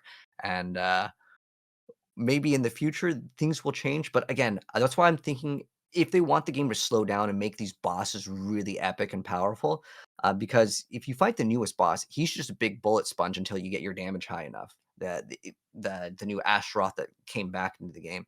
So I would say the mechanic definitely exists. Like you have to like stand in a circle. There's a giant circle that goes on the ground, and then while he's reviving, there's like fire, and you have to like weave in between it. It's kind of like I guess like a serious fight to an extent, but it's still relatively weak. And I think if Diablo wants to go back to a different game pace, they have to focus on Diablo 5. But I think in general, having expansions to me would be much better than just like these seasonal updates that are too small to me. I think if we had a new season come out with a new class, that would keep people interested in. And I think that they would need more revenue to actually make a new class every single season. So I don't know if people would be okay with spending 5 or 10 bucks, or maybe if you buy the battle pass, it includes the new class. Because if there was a new class every single season, I think this game's life cycle would go up tremendously. But it is a lot of work. I get it. Um, in terms of adding a new class to have all these skills and stuff. But I mean, there's so many mobile games that pump these things out. And if we already have the base of the game, and I think there's going to be a point where AI is so good that people just make the best games. I think that the best games in the next couple years will be made by people that are just really passionate people that just really know how to use AI and have a vision for the game. Whereas Diablo 4, the current vision doesn't seem very clear. Like, we have a lot of these campfire chats that are super contradictory to what they're saying. Like, there was one point, and I like the Diablo team. I'm trying not to grill them on this, but Colin specifically said, "We do not want you chain farming bosses, but when you make the boss drop an item that you need that is 1%, which is the mythics, what else are you supposed to do to get these mythics? Am I supposed to go just play in the pit and hope a mythic randomly comes out? Because realistically, that's not possible." And then he also mentioned that they didn't want the game to have like crazy high numbers. But then you make the game have the monsters have so much HP to just get my glyph to be the max level. The bosses have trillions and trillions of HP. So it's like, well, if I don't do that number, I can't do the content. So if you want these numbers to be more realistic and not hitting for billions, trillions, quadrillions, why do you make a monster have that much HP? That's like it's super contradictory. And I think what may be happening with Diablo 4 is that the game is getting passed to too many people, and you need one person to have like a good vision. And I want to say the original person that was like one of the head guys was David Kim. He was in charge of StarCraft. He actually had so many cool ideas. He had the rune word system that we got back in the was it like 2020?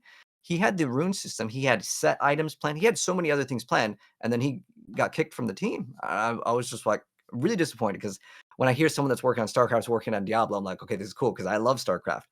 Um, but I think what's happening is perhaps the game is getting passed down to too many people. There was also a gameplay showcase, and this is a huge point of criticism for Diablo. Uh, and the reason why I want Diablo 4 to kind of go away and just make Diablo 5 is because the I don't know, did you ever see the gameplay of it was like two people that were the dungeon designers of the game had no Yes, I idea how to watched actually play it. this. Yeah, I Yes. know they removed comments and Wasn't it while like pre-recorded footage and they weren't even playing the game? They were just talking and like moving their hands. Like I thought that was, or is that a tinfoil hat conspiracy theory? I thought that was like the intel going around. at the end of the day, for me, it was mostly that like they had no idea what they were doing, and it was very Hmm. evident. And Hmm. while I want to say that an artist may not need to know how to play the game, but if you're the dungeon designer, you should be able to play the game at a very decent level. Like you should just honestly, what I really want the Diablo 4 team to do is take all the Diablo partners and be like, "Hey, we want to work on Diablo 5 or the next expansion. What are your ideas? Let's build it." Versus what's currently going on. The current team, I feel like just doesn't understand action RPGs at the level that the players want. But in terms of dungeon design, this was something that they have improved upon. But like a lot of times, you'd have to go way over here, grab an item, go way over here, insert it, then grab another item, and then come back. Like it was just poorly designed. If it's the campaign and like this item that you're picking up is like really important and it's for the story, and because you're backtracking during the backtracking, if they have some sort of narrative, I think that that can flow much better and that can make sense why you're walking back and there's nothing to kill because they want you to hear the story. There's an NPC that talks. That's fine. But when you're doing these endgame maps, and now since Nightmare Dungeons are the new form of endgame content, when you have to like backtrack, it's just like it just feels bad. It's like you play a game for fun, not to have like this feeling of I just got to do this. And now with Diablo 4, there's a lot of I have to do this when it comes down to all right, now I got to go get all 5 glyphs to 70 or 80 for my build, and it's just like I got to do this. And like there's no like big ding drop like again like Path of Exile. So that's why I want to say that there's just too many things that I think are problematic with D4. If I was in charge to continue going with the game, Mhm. I would say Diablo 5 is the best solution to make a completely different team too. The artist though, I would say if I was to like be able to work on Diablo 5, we can take the D4 artists, we can keep them, but most of the other stuff, I would say it needs to be changed, not just because like I'm not a fan of a lot of the systems. Like when you have like fireball, you choose crit or like burn. And it's like you basically get one option, even though the skill tree extends one, and then you have to take that one node, and then there's 2 nodes to take after that, which is basically 2 options. I think I would want it to feel way more refreshing, and for that reason, I would want a brand new team, except for the artist. The artist, that's cool, but we could go with a different art style as long as it doesn't go into um, I think Diablo 3's art style was kind of criticized, whereas Diablo 2 and Path of Exile 2, they have like a more dark, grittier tone. But I think that we can maybe change up the art style a little bit, but still think I want that realistic look. I don't really want the like I don't know, cell shaded, not necessarily anime, but I don't know what they're called, like different vibe that Diablo 3 definitely had. But to give Diablo 3 some credit, visual clarity is pretty rough in D4, whereas Diablo 3 with its vibrant colors was actually kind of nice because you could visually see when something died, it was going to explode. But yeah, I think Diablo 5 is the area that I would look towards in terms of the future of the game. But Fair enough. hopefully, Wow. Yeah, like hopefully we that was can a get. I don't know. I feel like you kind of answered that question perfectly because I think in summary, it's like, um, you know, there's clearly not going to be a Diablo 5 for a really long time. But if it did come out, I think there would be obviously a lot of sales because as you mentioned in your answer, like Diablo as a franchise is fueled by nostalgia. We talked about how, our enjoyment as gamers started with playing like Diablo and Diablo 2. Like there's always going to be a special place in our heart for these types of games. And Blizzard Entertainment knows this, and they know the power of the selling power behind that nostalgia. And that was applicable to Vessel of Hatred, that was applicable to Diablo 4 in general, that was applicable to Diablo 3. And as you mentioned, there were these bosses that they brought back, Andariel, Duriel, some of these like, formative, like not like fully prime evils, but like, lesser evil bosses that were cool to see in Diablo 4. Like when I got to see Andariel, when I got to see Duriel, I was like, yo, this is sick. Like I used to love killing these guys in the campaign in Diablo 2. But you know what? It's interesting, like, to see, how the game progressed. And I think it's very much so, like what you said. The game was passed on too many times, and every time it got passed on, the vision became less clear. And if you look at any game that was formative, like Diablo 2 is a prime example, you had David Brevik and the Schaefer brothers who were like the top, and that was like, very much so the vision that they had for the game. And then they stuck through it and they made the game, and that was the result of that. Same thing with Path of Exile with Jonathan Rogers and Chris Wilson. They had like the vision for the game, and that's what they made. And so when the game gets passed on too many times, it results in these changes to the vision that have basically like muddled like what Diablo 4 could have been. And so I think you're absolutely right. Like Diablo 5 could just be like a fresh start for them. Um, Sadly, I don't think we'll see that, but I would love to sort of take what we said and segue that into sort of more of a Path of Exile stuff because as much as I've enjoying this chat about Diablo, clearly I'm a huge Diablo fanboy. I always want the best for that series, and I really hope that Diablo 4 can make a comeback. I would also love to sort of segue over to some Path of Exile 2 stuff. So the first question that I want to start with about Path of Exile 2 was essentially give me your first like introductory experience. Explain that to me. Were you excited for the game after being, a fan of the original Path of Exile? Were you skeptical of it? How did you sort of feel about the game, and how would you describe your first experience with Path of Exile 2? Okay, so I was really excited when they were to announce Path of Exile 1 and 2 would still get content. Overall, I'll be honest, I think Path of Exile 1 is still a superior game overall with all the systems. And I want to say that while Path of Exile 2 is a newer game, I always want to say a game should always improve on what does work. Like we have like these essences, and like now it's like, oh, you can only use essences on certain rarity. You can't just get a yellow and kind of spam it like a chaos orb, if you will, in Path of Exile 1 normally. But with PoE 2, it's kind of like you pick up random items and you just slam them. And I actually kind of like that, but I also want other forms of more deterministic crafting. So having like all of these things removed where you learn like what prefixes and suffixes can roll on an item, what's like the weights, and then you don't really have too much control. Like what I like to do, I think the easiest way to teach people to craft, because I do make guides on Path of Exile, and like to tell someone to get something and then spend multiple divine orbs for with like prefixes or suffixes, that's very expensive, and then like they hit something they don't want, and then it's like, oh, you got to reset it, and they're just like, no, no, no, I just farmed up for a week for that, I can't just do that. That's pretty painful. So I always think that the easier way for people to kind of learn crafting is to take a item that has a good fracture on it, which so like you already have like one good stat, right? And then you go ahead and throw an essence on it, and that gives you another good stat that you want. And then from there, you can kind of build your character as far as crafting goes. But I like the depth that Path of Exile offers in general compared to Diablo. Diablo, we really don't have crafting. It's like you have one mod, you reroll it. That's it. That's crafting. But with Path of Exile, we have so many different ways to craft. And then Path of Exile 2 is like, okay, you get an item. There's no like alt spam to get that one specific stat that you want for like hundreds of tries, which is painful too.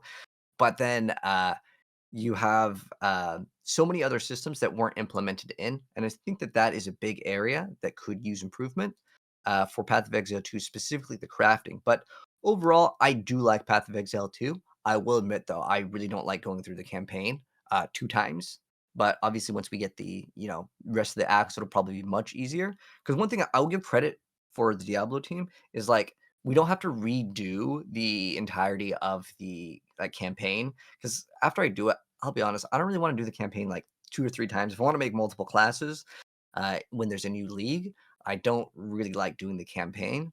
But I still love Path of Exile 2. I think the game plays really good, especially if you're evasion based, because some of the like armor mods that you can get on a map, like where it's like the monster just removes your armor, it's like way, way, way, way out of control. Whereas like with evasion based builds, it's not as punishing. So I want to say, as long as you're not playing melee, I like Path of Exile 2 a lot more. I feel like Melee has been in this really bad spot in general for action RPGs. It's not even a Path of Exile thing. It's just that Melee in general has different phases on a boss where like they'll do something and there's AoE on the ground, and like you can't attack the boss because either he's in the AoE or you're in a spot where you can't attack. So as long as you're playing like a ranged build, I think Path of Exile 2 is a lot more enjoyable, especially with clear speed. I know there's certain skills that are pretty strong if you are playing melee. But I'm talking about from the viewpoint of like a new player's experience. Melee is just rough in general. But as far as PoE2 goes, I mean, Lightning Spear is so great. Um, but I think they've been trying to retake control over the game as well. Like when I did all of like the different forms of Arbiter, because you get one of the like passives on your Atlas, I still actually don't know how to fight Arbiter, sadly, because I beat him on the hardest difficulty, but I just had so much DPS that I didn't even learn the mechanic. And at that point, I felt like I was playing Diablo. I was like, oh, just get my DPS so high, one shot the boss. Who cares about the mechanic? And I want to say that while that's enjoyable, I think that Path of Exile wants to not go that route. I think their idea is like, no, this boss is gonna be challenging. You got to learn it. So I respect them for that in a sense, but a lot of people actually do want that in their action RPG. Uh, Oddly enough, and I'll be on the side of I think the first time that you fight a boss, it should feel epic. It should be hard. You should learn the mechanics because that's part of what makes the game fun. If I just walk up and one shot this giant boss and I have no idea how it works, did I really get to experience the boss fight? I would say no. It's so So funny that you mentioned that. Like Jonathan Rogers had talked about that particular aspect of the game in an interview. I'm not sure which interview it was. It might have been like the Tavern Talk with Darth Microtransaction and Gazzy, where he was crushed that people were just not engaging with the pinnacle bosses and their mechanics, because like the team has been working on these mechanics for months to make them really cool and really engaging, and players are just going in and one-shotting them because Arbiter of Ash has these one-shot mechanics that can kill you. And back in upon early access release, the pinnacle boss attempts didn't have like multiple portals, so it was like you go in, you farm all these like fragments to do Arbiter of Ash. They're very expensive if you want to buy them on the currency exchange. And then you don't know the fight, so you're going to die to one of these one-shot mechanics. And so the safest way to engage with these bosses was essentially to just have so much DPS that you just insta-killed them before they could phase or do whatever. So I definitely agree. I definitely think that there needs to be some sort of way. I think that it's much better now because essentially, with the various tiers, tier 1 through 4 of pinnacle bosses, now if you start on tier 1, you get portals, and then the portals decrease over time. So you're actually encouraged to attempt these pinnacle bosses at a much lower power level, which is a fantastic change. I mean, like having no like more attempts was very, very bad, but I'm glad they fixed that. So yeah, I know what you mean. I think that like, through the campaign, especially when you're playing through the first time and you're actually struggling with the bosses and learning their mechanics, is some of the best like experience that you can have. And I think that that's something like really strong that PoE 2 has going on for it, is the difficulty. I'm a difficulty enjoyer. I only play on like hardcore solo self-found. So basically like the hardest way that you can play the game. But I'll go back to what you said about basically like playing through the campaign a second time. This has been a big point of contention that I've seen within my community. People don't like having to play through the campaign in PoE 2 again. I personally enjoy it because I think that the campaign has really engaging boss mechanics. So despite having played through the game 50 plus times already, like it's still fun because I know how to do it quickly and I enjoy the moment to moment throughout the campaign. But do you ever think that like Path of Exile will like introduce like a campaign skip, or are they're too focused on sort of like the feeling of Diablo 2, where you had to commit to playing through the campaign as if you wanted to make another character? What do you think their approach could be on that?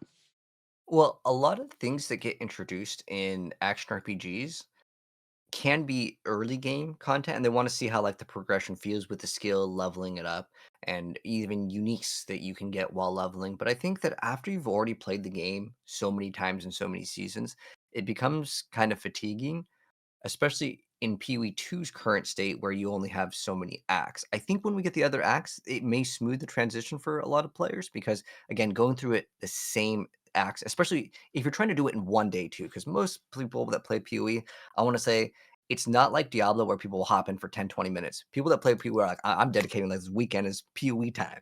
So Yeah. when people can invest that time and you just finish the acts and you're like, I got to do it all over again, that's the pain point that I want to say Hmm. that again, it will definitely be smoothed out once we get the rest of the acts. But I think that it would be awesome to have an option. I don't know why they haven't at least tried an option. I mean, it could be just like it's not like instantly you're just going to go to the highest tier maps. You'd start off with like I don't know. They'll call it like some sort of other form of maps. They'll call it like, I don't know, early maps or progression maps, tier 1, then you go through like, 10, 20 tiers or whatever, and then you get to the end game. And that way for the players that have already experienced the campaign. So if I was in their position, I think one solution would be to offer the players, if they want to do the campaign, they can do that, but there's also another form of content. So that way you kind of satisfy both players. And if people enjoy the campaign, then let them play it, and if people want to do the other thing, hey, go for it. I mean, actually, in season 8 of Diablo, you actually had a pretty good chance if you just played the campaign to be relatively fast too. It wasn't like, oh, if you do the campaign, it's like 10 times slower. It was relatively fast because they slowed the progression in other areas. So I want to say that having the option is always what I think is the best idea for Mm. your player base to let them decide what they actually enjoy.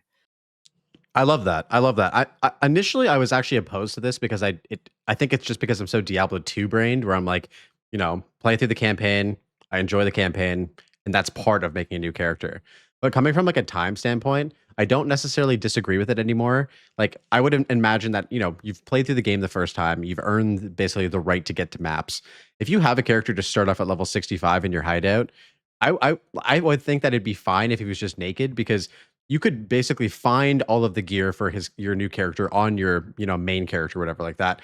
And so you're like stockpiling stuff, and then you just equip your character with stuff that you've basically found. And then it kind of eases the transition from making new characters that people can try new builds out that they haven't tried before, because you're right, it is a time commitment. Like I just went through Path of Exile 1 for the first time. I'd never played the game before. I only played PoE 2, and I've been playing PoE 2 a ton. I'm a PoE 2 Andy. I still prefer PoE 2 over PoE 1. But I wanted to sort of talk to you about the differences between the two games, because playing PoE 1 for the first time opened my eyes up to design decisions that went into making Path of Exile 2 versus the stuff that's happening in Path of Exile 1. And it opened my eyes to the good of Path of Exile 1 and the bad, and the same thing with Path of Exile 2 as well.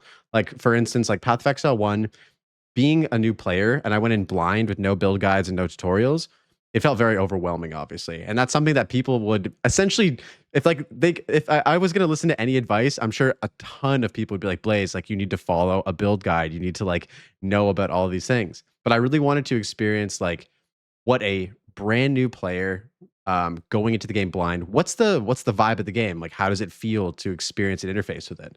Um, and it was just like there was just so much stuff going on, and I found it hard to know what to do or what not to do, or how to figure out how to utilize the various like league mechanics to craft items and stuff like that. So PoE 2 is very much so, what I believe is very much so developed to get new players into this game. Like, it's not necessarily developed for Path of Exile 1 players, which is weird to say because it's the sequel to Path of Exile 1. But there's so many design decisions that went into it that it made it feel like it's not necessarily appealing to the same audience. You can blame early access and the lack of content for that, but I'm just wondering from your perspective, like, what are the good things and bad things about Path of Exile 1? You mentioned crafting, as being something that's really positive in Path of Exile 1. And what are some of the good things and bad things like about PoE 2, aside from the lack of like crafting and stuff like that? So I would say that I actually like the PoE 1 campaign a lot more than PoE 2, because the reason why is you can go way faster. But it's Hmm. also because I've been playing a lot more PoE 1. Like over the course of time, everyone's just going to improve and they're going to be able to get faster and faster. But, as far as, PoE 2 goes, I wouldn't really say that there's anything that's super, like, bad with the game, because they want the game to kind of be more grounded. I still think that having mobility skills is kinda nice, especially during the campaign, but they want us to use the new mechanic of the dodge roll, so there's reasons why. It's not like we're removing the whole movement ability because we just want you to have a slower experience. Their idea and vision, at least, is that they want us to be able to use that dodge mechanic. Because if you were able to just use some mobility skill every single like half second, then you wouldn't be using their dodge, because then you could just move super far away, and then it would change up the pacing of the game for sure. They want a Hmm. more slow experience. And the first 1 hour of Path of Exile 2 feels very, very different than it does, at least now. Like, I'm talking about when the game first launched, if anyone remembers their first experience, it was really rough. The first 1 hour of the game is super difficult. But as you get stronger, you actually feel a lot stronger in that game as you progress, than I Hmm. would say in other action RPGs. Like with a lot of the other ones, whether you played like Torchlight or even like the most recent Diablo season, you start off really, really strong. You're basically deleting most of the content really fast. And the sense of progression in Path of Exile 2 is really well done, in the sense where, like, in the very beginning, most builds, especially if you fight the first boss, the Hillock, it's really challenging. You have to dodge, otherwise you're just getting one-shotted. And so there is kind of that sense of like trial by fire with Path of Exile that I do kind of like, because it's like, oh, you died to it, especially during the campaign. Because it's like, if you're dying to Arbiter and you only have one portal back when it used to be like that, that is too rough, and I think that that's very mean to the player. But with the campaign, there was definitely some frustrating bosses, like the first Act 1 boss, the first time anyone fights them. I wanna say that it is a super challenging fight. Most people died to it multiple times, and I think that that's Yes. fine. And like there's a point where like I was like, okay, I have to go back, re-level up. And then when I defeated him, it felt like there was a sense of accomplishment. Where with other action RPGs that are too easy, you don't feel that sense of accomplishment. So I want to say that that's something that Path of Exile 2 does better than Path of Exile 1. Um, but I like, again, both of the games. They kind of end up being similar towards the end, but I want to say the survivability in Path of Exile 2, if you're playing Evade, is like really, really good in terms of quality of life versus PoE 2. And I'm hoping that it stays that way. Because in PoE 1, even with a high evasion based build, there's just so many monsters sometimes on screen. Just like in PoE 2, if you play like if you spec into Breach, like there's just too many monsters and you just get hit stunned to death. That feels very bad and it feels like you're out of control. Like it's like out of your control to basically be able to survive when there's too many monsters that jump on you. And that's kind of going back to like even Diablo 1's design, where you had to have faster hit recovery, otherwise your character's dead. It kind of comes down to like stun threshold or if you're frozen in PoE 2. But with PoE 2's most recent update, I found the addition of having the extra charm slots to make the game so easy to where I don't really have to pay attention to the screen as much. And I kind of like tune out and kind of play it like I do in Diablo, where I can just like read my chat the whole time when I'm streaming because I don't really have to dodge too much. I don't know if you've ever played with triple charms with I think is it called Fortify or Barrier? Um is it called Fortify? It's Fortify the and new PoE too. charm. Yeah. Yeah. Is it is but it gives you like do you know what Iron Skin is? Or Yeah. Steel Yeah. Skin Yeah. is from PoE 1? It Yeah. basically gives you damage that it can take. I forgot what it's called. Okay, Mhm. I think it's called is it called Guard? It's called guard. Yes. Sorry. Yeah. Yeah. Is Yeah. that what It's like damage you that can you get can absorb before actually affecting your like effective HP, basically. so it Yeah, so if you take, there's a node that you can take that converts any percent of physical to elemental as a random element. It's pretty early on in the tree. And then you equip one lightning, or I think they call it like topaz, sapphire, maybe ruby. But if you take one of each charm that can apply, you have everything pretty much covered except for chaos damage, and the game And it's becomes really procking easy. and giving you guard basically every time you take damage. That's pretty Yeah, cool. Yeah. yeah, and so if you can get that, and I think you get like charm recovery or something like that on belts. But if you take that, the game actually, with this most recent update, which was Dawn of the Hunt, that made the game so much easier. And I actually like that because like I built into it though. I had to get those Mhm. charms. I had to um craft. Well, I think I actually just purchased them with currency, but I think that you can use currency on. I think they can only come to blue on the charms, but basically you get those three charms. You have cold, fire, lightning, and then you take physical as a random element, and then every single time you get attacked, you get like 500 um, like barrier or like a guard or whatever they call it. And it made the game so much easier. So with that addition, because before belts kind of sucked in PoE 2, before they can roll with like good stats. I forgot what it was when they first came out, but the belts were terrible in PoE 2. But with that addition, I think the whole game became way smoother, and I actually like the game state right now. Like the drop rates are pretty decent in PoE 2. I know when Dawn of the Hunt first came out, everyone was complaining. The game had a mostly negative review. Where actually, if we look at it, I'm going to pop up Steam real quick. I'm actually curious to see what Path of Exile 2 is at. Is it still at mixed or is it? So right now it's at wow. I'm actually genuinely surprised. Path of Exile 2 is at 52%. Whereas if we go to PoE 1, I'm curious to see what Path of Exile 1 looks like. Because I genuinely think Path of Exile 1 has a higher score. That's interesting. I'm actually genuinely surprised that Path of Exile 1 and 2 are both sitting at mixed. Oh wow, I One's didn't at realize Path of Exile 1 was at mixed as well. That's crazy. What? I felt Like recent though, genuinely not overall, right? Yeah, recent. Path Yeah, of yeah. Exile 2 is sitting at 52%, which I can understand because of the backlash when the league first came out. And Mhm. a lot of times when you make someone upset, they are more inclined to give you a down vote or say like, "Oh, this is bad" or whatever. Yeah. And they're not really going to change the review. Even if it does get better, they just whatever, I have better things to do. It's like if you see negative reviews on a food like review site, generally people don't say, "Wow, that place was great. I'm gonna write a good review." It's like, "Wow, this is terrible. I'm gonna write a review." So I'm surprised that Path of Exile 1 has again 60% right now, which is sitting at mixed. I think Path of Exile 1 is a fantastic game, and this was one of the most fun leagues that I've had in PoE 1 because the currency is great and it's flowing. And then on top of that, I like the league mechanic. It's rewarding. Now, let's be real. Did you play Mercenaries League, by the way? I did, yeah. So Mercenaries League was the first ever league that I played in Path of Exile 1. Like, and it was cool. Like I loved Mercenaries in Diablo 2, as mentioned. Like Mercenaries in Diablo 2 was the first time I've ever seen a mercenary like in any ARPG. And they were goaded. Like you could equip them with like crazy rune words that could completely change monster resistances or change your mana.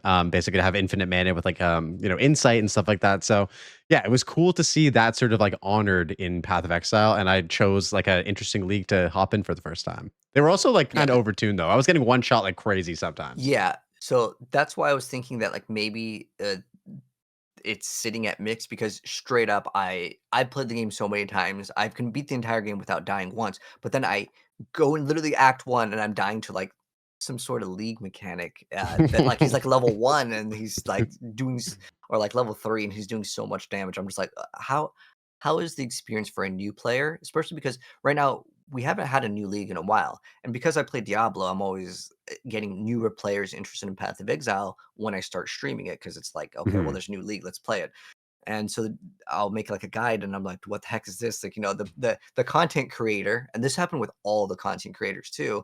They're like, wow, dude, content creator can't even do Act 1, and it's like they'll laugh at you, but at the same time, it's a thing where Path of Exile genuinely does this every single league where like they come out with the league mechanic, it is too hard, and they're like, okay, guys, we're gonna readjust it. And you could test that within the first day. Like, I don't know why a lot of games don't get the testing that they need. I don't know who's being hired for these tests. Like, it goes the same thing with Diablo. It's not just the Path of Exile thing. I don't know who's testing these things because it genuinely feels untested. Like, you could go within the very first act and die instantly. You could get the best player in the game and they would just die instantly for the mechanic. And that's a very bad experience for a newer player to kind of like progress in the game and you click on this thing and it just instantly kills you. And you're just like, I didn't have time. Like, it feels very bad. And I think that that's what causes players to leave Path of Exile 1 and 2 when it like a lot of people like they find Hillock to be too hard and they can't kill it. And like for me, I like that challenge, but Hillock at least you didn't dodge it, right? That's kind of your fault in like the first, hour of playing that game. But if you go PoE 1 and you died to the mercenary, it feels like there wasn't any counterplay to it. As in the guy just one shots you. With Hillock, you see him charge up. There's a sound. It's a little bit more fair. But, yeah, this was a really good league for PoE with the exception of, like, the dying part, and I already knew that they were going to adjust it, but it still feels relatively overtuned, I would say, like, in terms of how hard some of these guys are, but they also have high rewards, and what's interesting is it's not like the one that has, like, the divine orb that will drop will be way harder. Sometimes, like, there's one that has, like, 1 or 2 chaos orbs, and I'm like, "Yeah, I got this." It's like and he just one-shots you, and you're just like, "Oh, okay." Yeah. I mean, I'm glad I never played hardcore for my first time. I mean, I never would play hardcore as my first time going into PoE 1 blind. That just seems absolutely ridiculous, but it seems like that particular mechanic has affected quite significantly the hardcore player base as well because they're not able to like interact with this new league mechanic because it's just too rippy. You know what I mean? Like it's just like it's not worth it, especially as you said because the rewards oftentimes are like to chaos or like whatever. And it's like I'm not losing my character for like this amount of reward. But on the flip side, it's super cool to see sort of another layer that they've added in terms of like build making. Like it's cool to have a second set of skills and gear and stuff like that that we are so familiar with from Path of Exile or sorry from Diablo 2 that's being integrated into Path of Exile in a really like interesting way. From a balance standpoint though, dude, like I can't imagine how to balance like having these like NPCs with all of these different items, with all of the skills in the game. Like it probably took some significant like brain power to figure out like what the best way to balance that was. And clearly like it still needs to be like fixed a bit more. I know they nerfed like mercenaries within the first like few days of the game or of Secrets of the Atlas being out, but yeah, it very much still feels like there still needs some tuning, bro. Oh Yeah, they man. do Yeah. way too much damage, in terms of to the player. I actually like that they Yeah. do a lot of damage to the monsters, because that way, when you get them, they don't feel useless. Because again, with Diablo, it's like they're okay during the campaign, then you get to the end game and they do nothing, unless you're talking about Diablo 2, which they did an excellent job of.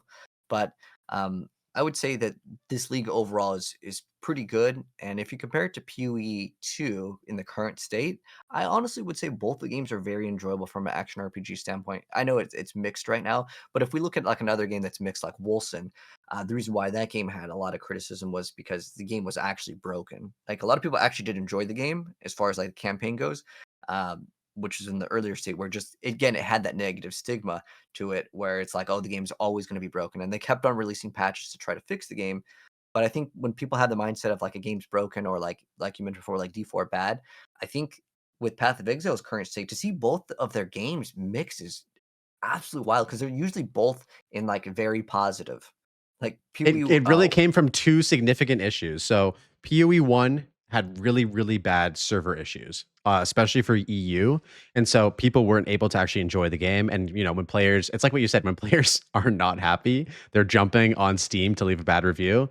And I think players expect more from PoE 1 because they've had so many like years of like content updates and expansions and leagues. So like I think a lot of players, I'm not trying to speak for the player base, but I think from what I understand, a lot of the player base was like, guys, like GGG, get your shit together. This has been like a 10-year issue where like EU players can't log in or like are getting disconnected constantly on top of dying to mercenaries like in one shot. So I think that, regardless of like the Secrets of the Alice expansion being like really, really good, those issues like overrode the like, it's like when you go to a restaurant or like anything, it's like, if you have a bad experience, you're likely to tell 10 people about that bad experience. But if you have a really good experience, you're likely to tell one person maybe about that really good experience, right? And I think that like that is reflected in sort of the reviews on Path of Exile 1 and Path of Exile 2. The mixed standpoint right now, I believe, just comes from the incredibly negative reception from Dawn of the Hunt.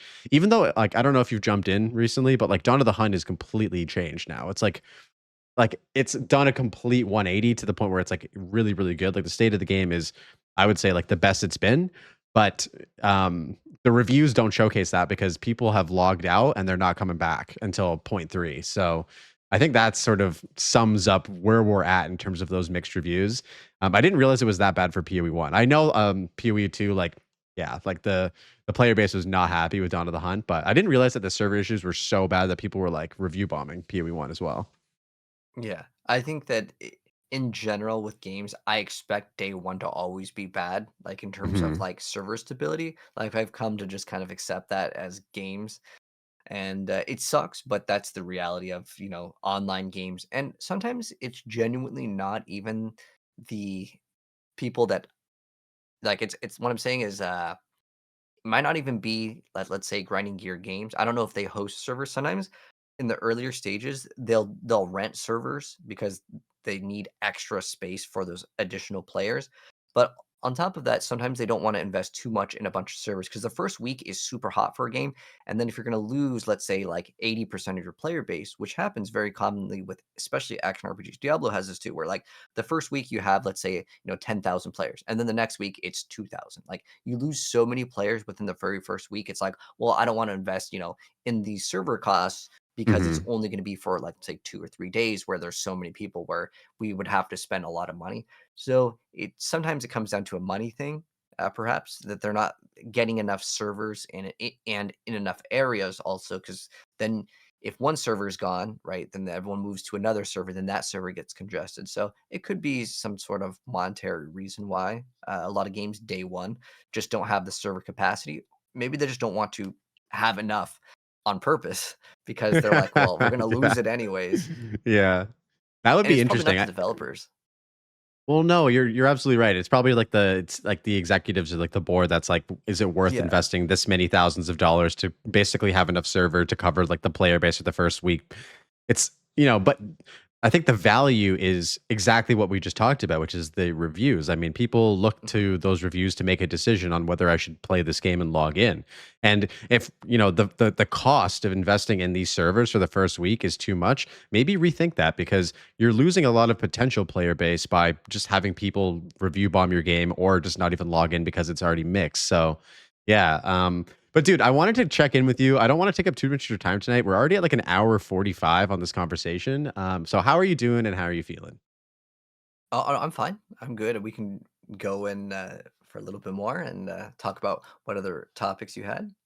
For sure. No, sounds good. I don't want to take up too much of your time, but I really appreciate the conversation. I don't want to go too much longer, but we'll try and aim for like another 15 minutes. I have one Okay. question that I really want to ask you, um, and it's kind of unrelated, but on the topic of ARPGs. So I want to get Slaydras ARPG tier list. I don't know if you've ever made a video like this before, but maybe rank Okay. the big boys and give me sort of a breakdown of like what your ARPG tier list is in this very moment in time based on all the big heavy Okay. hitters that we have to play. So the absolute must plays. Okay. I don't know if you're considering only isometric, but if we're not counting isometric, the top cream of the crop is going Yes, to the be for S me tiers. personally. The S tier is Path of Exile 1. It Hmm. is Diablo 2 with Lord of Destruction. And Hmm. then I also really like Dark Messiah of Might and Magic. Even though Okay. it's relatively light on the action RPG, those are the absolute like highly recommend. 99.9% of players will enjoy them, and the other percent, you're just wrong. But those are like the absolute like top tier. For other like smaller action RPGs, man. Uh, to be honest, I actually consider Diablo 1 to be pretty high up there, especially if you want to engage in mods. There's two mods that I can recommend. There's a Beelzebub mod, which gives it like 1080p, and it's pretty enjoyable. It's definitely going to be a little bit slower than any other action RPG, but going back and playing Diablo 1 is quite enjoyable on another mod called the Hell. So there's the Hell 1, 2, and 3, and these add like 20 classes into Diablo 1. And so there's so much more to experience in that. So those are other games that I could recommend to check out, specifically like Diablo 1. I actually think Diablo 3 is pretty good as far as like an entry action RPG. Like a lot of people ask me, do I recommend Diablo 4 to start out? And genuinely, Diablo 4 is becoming more and more like Diablo 3 as it goes along. And Diablo 3 is just a smoother gaming experience, and all the skills function properly. And what I mean by that is Diablo 4 is in this area where there's still a lot of bugs. And I think for the first time to play an action RPG, I think the best action RPG to start playing, if you've never played any action RPGs before, or if you want to, let's say, get a significant other or a little like sibling into the genre, I think Diablo 3 is the best action RPG. And even though I wouldn't consider it the best one, it's still a pretty decent action RPG to start playing because you get to learn, how the game mechanic works. It's pretty easy. You can feel very powerful once you get that like one item that gives you 300x. It gives that power fantasy that like you start off relatively slow and you get that one item, then the whole game becomes pretty easy. But again, that power fantasy lets you live it out really quick. And a lot of younger generation doesn't have the, I guess, patience to put in the time to get your character to be super powerful. Like, yeah, in Path of Exile, if you get Mage Blood, you're going to be super, super powerful. If you get like an Impulsa early on, like you can feel that power, and it takes a long time. To tell someone to spend 20 hours into a game before feeling powerful, they're probably just going to lose interest in the game. But if you allow the player to get powerful within, a couple hours, maybe like in like the first like hour, and you get one good item, I think that the player will be more inclined to continue like, wow, I got this one item. This is so cool. And then they want to try out other things. So I would say Diablo 3 is pretty ranked up pretty high. I would put it in like the A or B tier in terms of action RPGs. But I would need to like look at a list of I know I should have are prepared like there a a few. board where you can drag them up and like I don't know how we would ever do that interactively, but okay, so we got S tier games being Diablo 2, Path of Exile, and Dark Messiah Might and Magic. I love how you keep bringing that game up because I used to play that back in the day too, and that game's a banger. Oh, I because also agree. yeah. It's super underrated too. And it definitely was overshadowed by Elder Scrolls 100% because it's like first person stuff too. But yeah, okay. And then we got Diablo 3 as the best introductory ARPG. I actually really agree with this. Like, it is like the perfect game. I loved playing like co-op, couch co-op on that game specifically with like a partner or a friend, and it is just like an easy game to get into. You don't need like a master's degree or a doctorate like you do to get into Path of Exile 1. Um, do you have any others that you could think of off the top of your head that you'd like to include in this list? Yeah. So other games that I think are kind of like uh other things that you can look at. Some of these games don't have as much support, but I actually think the Torchlight series as like a light game series, it's like okay. Specifically, Torchlight 2 with mods is kind of cool. I think Last Epoch is kind of cool too. I think the area where Last Epoch falls short is the way that the game actually feels. The ideas that the game had, the Yes. bosses, like, is actually pretty well done. Like, if they can get the feel of the game to feel like that, I'm talking about the gameplay feel. Like, I'm not talking about the ideas. Like, the ideas are legitimately 10 out of 10.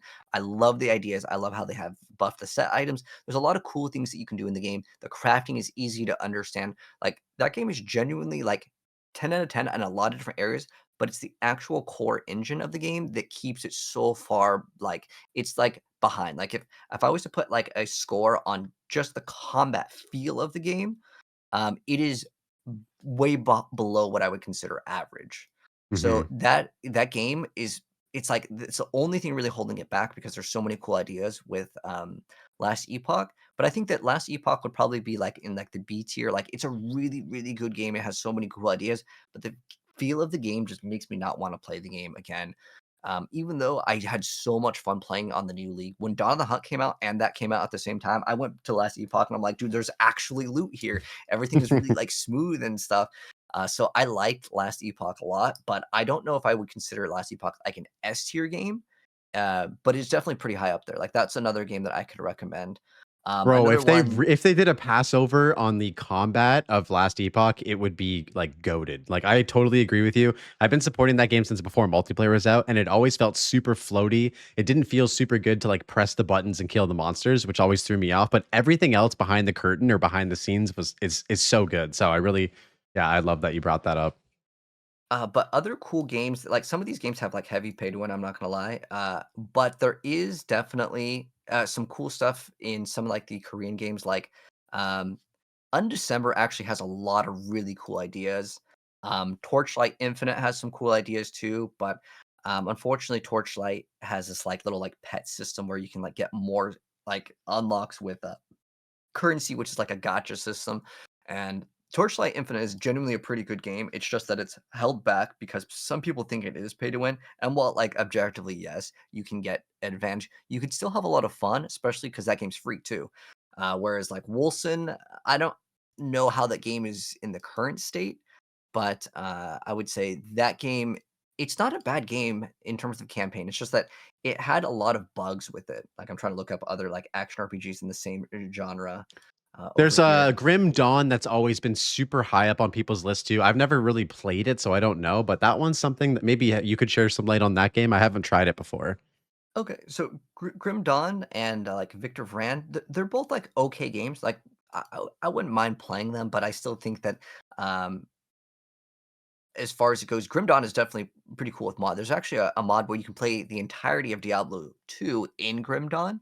I think that these games are okay, but they never really held my interest. Hmm.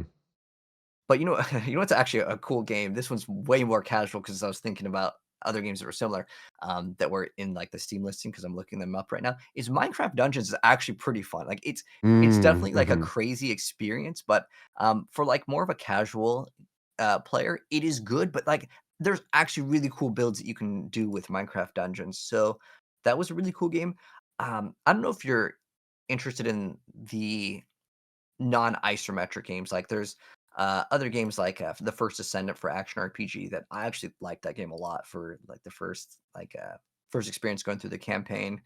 But also there's the Slormancer is a pretty good one. Like that one I consider pretty high up there, but it's like it's a 15 buck game. It's not like uh it doesn't have like a crazy like cinematics or anything, but it's like pixel like. Even games like what is it, Hero Siege? Is it Dungeon Siege or Hero Siege? Is it Hero Hero Siege? Siege, yes. That Hero game is Siege is kinda sick. cool too. Yeah, there's a Yeah. lot of these little, like, cool games that are, like, easy, cool recommendations, but, like, it's nowhere near, like, Path of Exile 1 or Diablo 2, and those are really hard games to live up to as far Mhm. as, action RPGs go. But, okay, hold on. We No, need wait, to bust out a before you tier look those up list. more, where would you place Path of Exile 2 on this tier list right now? 2, I actually like Path of Exile 2 a lot. I would say it's definitely below Path of Exile 1, like 100%. I Mhm. cannot give it Yeah. that. But in terms of like in the current game state, I would say it's like an easy 8 or 9 for me. I like the game a lot, but it's specifically the crafting that like is the only thing holding back because the original design was to have Path of Exile 1 and 2 as separate campaigns, and they would merge into PoE 1. That's why the kind of map system is similar.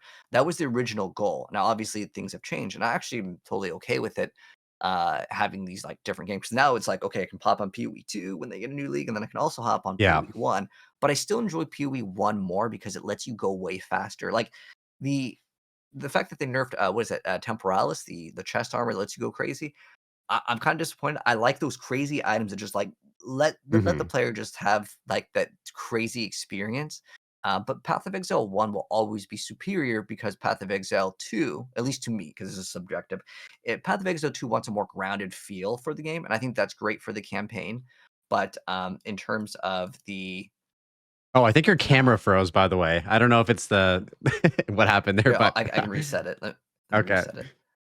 Let me reset Sorry to interrupt you there. no worries. Hold on, you might have to recapture it. All Just, good. If give you me wanna just if you wanna okay. just restream it, I will fix that. We Alright. got a pretty good tier list here together, guys. Yeah, this is good. This is really good. I totally agree with all of these placements. I think that Path of Exile 2 definitely cannot be in the top spot. Like Diablo 2, Path of Exile 1, those are the 10s, guys. Like those are the ones that are like, goaded, will be goaded for time. I think Path of Exile 2 could get to a 10 though.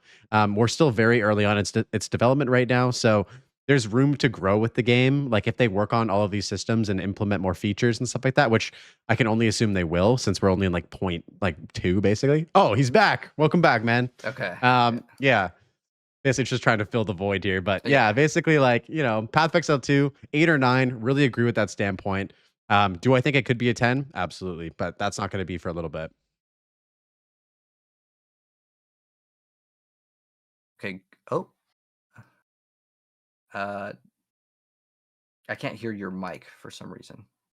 You can't Did hear you mute? my mic. Okay, no. Okay, it's good Oh, now. It's good now. okay. I was gonna say, uh-oh, that's Alright. not good. Okay, so we're good. But as far as tier list, other games, like I was thinking about like mid games, like Vikings Wolves of Midgard. Like I play a lot of action RPGs, like a lot of more obscure ones that people may not know about. Um, there's also like Dungeons of Sundaria. That was a kind of an interesting game. That was like a really it felt like a really old MMO. Like, I play all the MMOs too when I was, like, younger. I would play, like, Knight Yep. Online, Conquer Online, like, I tried a lot of the free online games that, like, people just mess around and they have fun with, for a little bit. Bro, did you ever play Baldur's Gate Dark Alliance when you were a kid? Like the Yeah, for Baldur's the Gate PS2, right? ARPG? Yeah, it was like an ARPG for PS2. It was so sick back in the day, bro. Damn, I just forgot about that. It was fire. There's also a We ton need of to really bring up a great like tier it. list. Uh, But I feel like if we do a tier list like right now visually, like you're gonna have to like screen cap a bunch of game like thumbnails and stuff like that and put it together. I can do that like in post for this if you okay, wanna. If yeah, maybe we because I can have the work audio, on so I that can in the actually future. I can like physically make this tier list and that I can use that like as a visual resource for the pod. But yeah, maybe it's not the greatest time to do it like on Yeah, stream because because it's gonna take this could be forever. another, like yeah, this could be Yeah, another hour conversation one because hundred I percent. Because, like, I was looking at lists, right? And I was like, Yeah. okay, there's Dragon Age. That was like a really cool game. Mass Effect. But like these are more in like a different direction. Like, yeah, they're action RPGs. Yes, there's loot in these games, but I don't know if you want the tier list to be like isometric, like Diablo like. Because I that think would be kind so. of a different tier list. It, So it we would should it would probably keep it streamline it Diablo. more. Yeah, it would Yeah. streamline it more because if it got more in leaning towards just RPGs like Mass Effect and stuff like that, like they do have action elements to it, but it's not nearly like what you would expect like an ARPG to be, basically. Uh, I'd have to oh, give you like a list of like 20 ARPGs and be like, go nuts on these. I think that I'll do that in the future for sure. okay, you know what is a game that is kinda cool that is in the cyberpunk genre, but it is still like an isometric, game, is called The Ascent. I don't know if you ever looked at that game, I don't but think that so. Let me check it out. yeah, that The game actually Ascent. had a lot of potential. It was okay. I would consider it like a mid, like, oh, you could have a couple hours of fun with it. It Oh, the aesthetic it looks had cool though. Like it's yeah, pretty unique. yeah. Yeah. So that one, like, you have loot as well, and I like the way that the game looks, and it's not turn-based, by the way. I know that, like, some of the screenshots may look like it's a turn-based, like, I forgot what those are called, where It's like a Mhm. tactical sort of game, but, yeah, it's all like a full action on that one, but, yeah, the ones I can recommend are honestly the ones that everyone recommends. There's not one except for, like, Last Epoch people pretty much know about, but the ones that people don't know about that I would give a recommendation to is, the Slormancer. It does have a very cartoony look, and it doesn't take itself, seriously, but that would be a game where if you like action RPGs, um, there is a lot of, cool things in that game in terms of customization, which I like with action RPGs. Yeah, that's cool, Probably and I my and I love that you brought up the Minecraft one too, because I actually forgot that they made that, but, it's cool that you actually have hands-on experience with it and can, like, recommend that as well because I think, Minecraft obviously a huge franchise, but I feel like that the action RPG, like, spin-off that they made went kinda, like, under the radar for a lot of people. Yeah, it's pretty good. I don't know if they've been releasing more content for the game, but at least like the base game. I mean, I don't know how much it is. It's probably like, let's see how much it is. If it's like $10, I could say recommend. But if it's like $60, There's I no want to way it's $60. There's no Okay, I had to way. make sure though. Okay, because Minecraft Legends was that was like their other one. That one was $40. But like if it's like it's I don't know if it's free on like what is it, Xbox Game Pass, but because I think Microsoft owns Mojang, which is the studio that runs it. But it's $20. I think for $20, or you can wait to get it on sale for like $10. I think for $10, that game is definitely worth checking out if you like action RPGs. But the thing with action RPGs, I like them to look mature. Like I don't really Mhm. like them looking cartoony at all. I like it super mature. I like them super violent. I want the blood. Uh, but another game actually that I think that there is some fun to be had with it is called Undecember. Even though the game's pay to win, it is kind of grindy. There is some cool depth with it. If you like Path of Exile in terms of build creativity, even though again this game is going to be super pay to win for the late game, but you can have a lot of fun with the game. You can dump 10 hours and enjoy it. The bosses are pretty cool. They actually made the game too easy now, to be honest, to where like the bosses don't matter as much with the campaign, but later the game will get harder. But there is some cool depth with that game. So yeah, my recommendations of like other action RPGs that are okay on the tier list. I consider these kind of like middle of the ground to go check out. Yeah, definitely check out that. Torchlight Infinite is pretty cool too. So if you want like I'd say these are kind of like middle of the ground in terms of action RPG since we're talking about tier list. And I don't even feel like there is a point to mentioning like the bad games because usually when people want to hear about tier lists, they just Yeah. want to know like what other games are good to play. Yeah, But yeah, yeah. as far as bad action RPGs, ooh, No, we can we we could can we can end go it ahead. there, I think. I think we've Yeah. listed off quite a few. I think you've listed off a few that I've never heard of before. Like I've never heard of this Undecember game. It looks cool. I've never heard of this Loremancer. It's also cool. I do agree with your sentiment. Like again, I'm Diablo 2 brained. Like I like the dark, gritty atmosphere. I like the maturity. I like the sort of like evilness that comes with a lot of these ARPGs. But I'm not opposed to experiencing that in a different format. But I want to end off on one final question. This is a question that I love to ask all of my content creator guests. Um, Completely unrelated, but basically, if you had a piece of advice or some new advice that you could give to somebody who's maybe potentially thinking about getting into content creation or someone who's looking to basically take their content creation to the next level, how would you guide them and what advice would you give to that person? I would say if you just want to grow, play one game. The easiest way to grow in any video game is to get to the top of the leaderboards because then people will look up your builds. Like I know for Diablo, that definitely helped me out. Like I used to do a lot of the leaderboard pushing in the earlier stages, and then I did get like a pretty nice boost because Blizzard featured me inside of the app, and we also hit rank one during that season. But pushing on the leaderboard, and if you put like YouTube or TV or TTV in your name, that can help out, especially with getting like the rank one. The difference between a rank one and a rank two is pretty big when it comes to just content creation because you can title your video rank one push or whatever, and a lot of other content creators do this as well, and it is good. So if you are getting into content creation, I mean, yeah, you can always upload your whatever build guides, but if you really want like that big boost, it's either playing with other people that can actually help out too if you do like collabs or whatever. But I think the number one way if you want to solo and have it be respectable is to get like a rank one push. And honestly, in a lot of action RPGs, it is going to be tough. So it's not like the easiest one, but making like a rank one or like if they do any ladder races, right? Ladder races are pretty popular in action RPGs.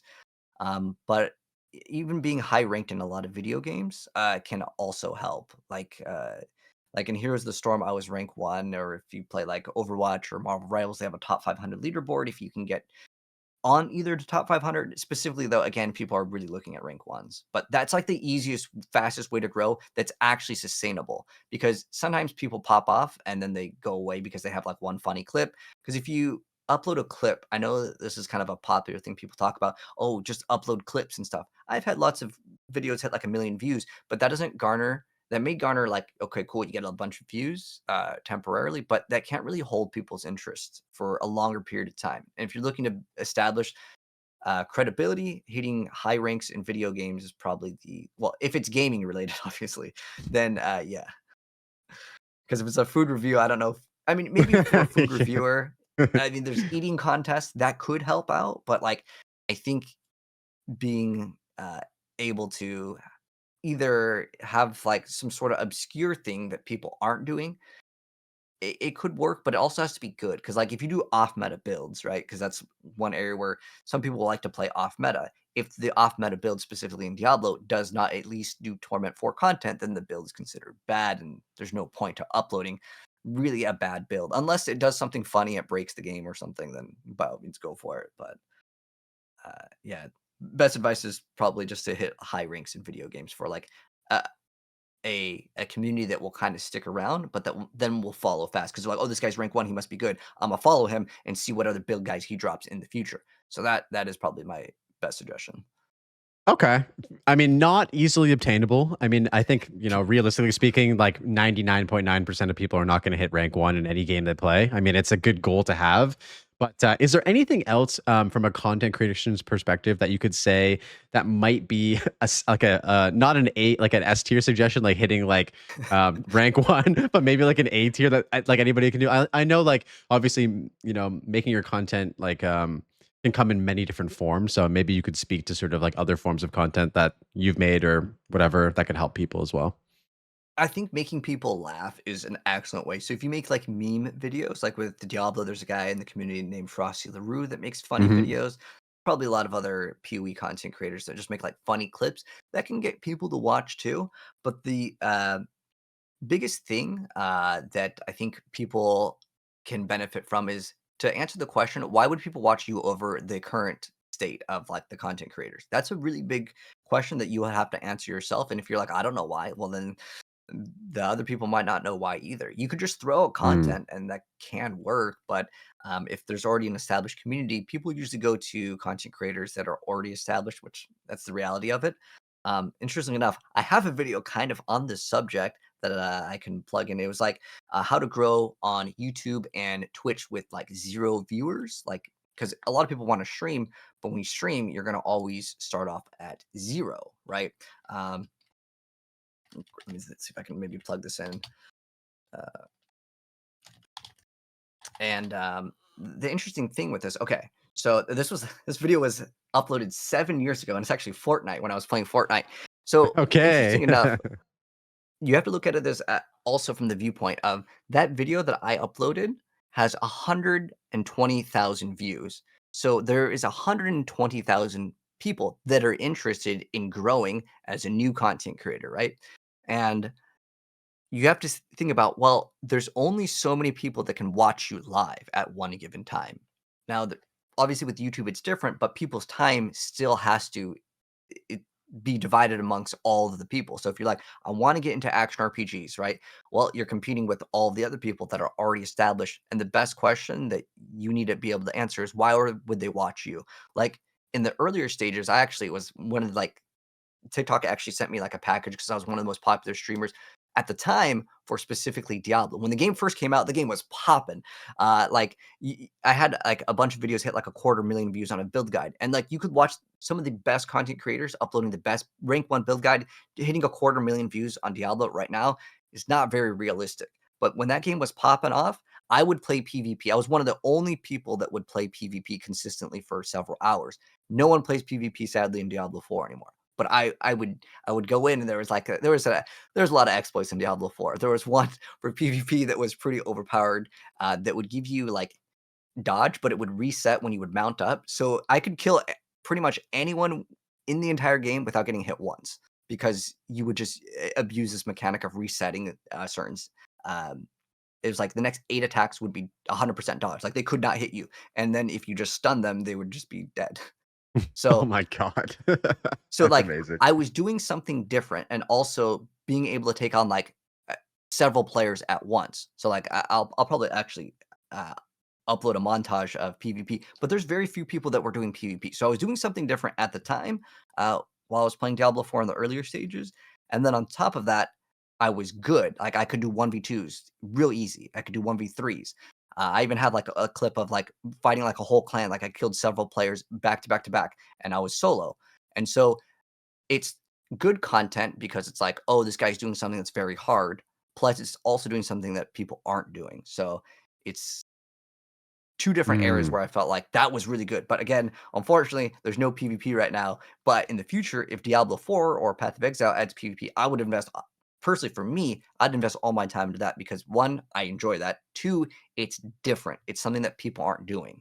And I think that that's probably gonna help out with views, but also you can't be doing something so dumb. Like here's like an example of doing something dumb that I would think is a bad idea. If you just streamed in Diablo and was like, I'm going to be the #1 herb collector. Yeah, sure, no one's doing that. But is that interesting? No. Right. Of But course.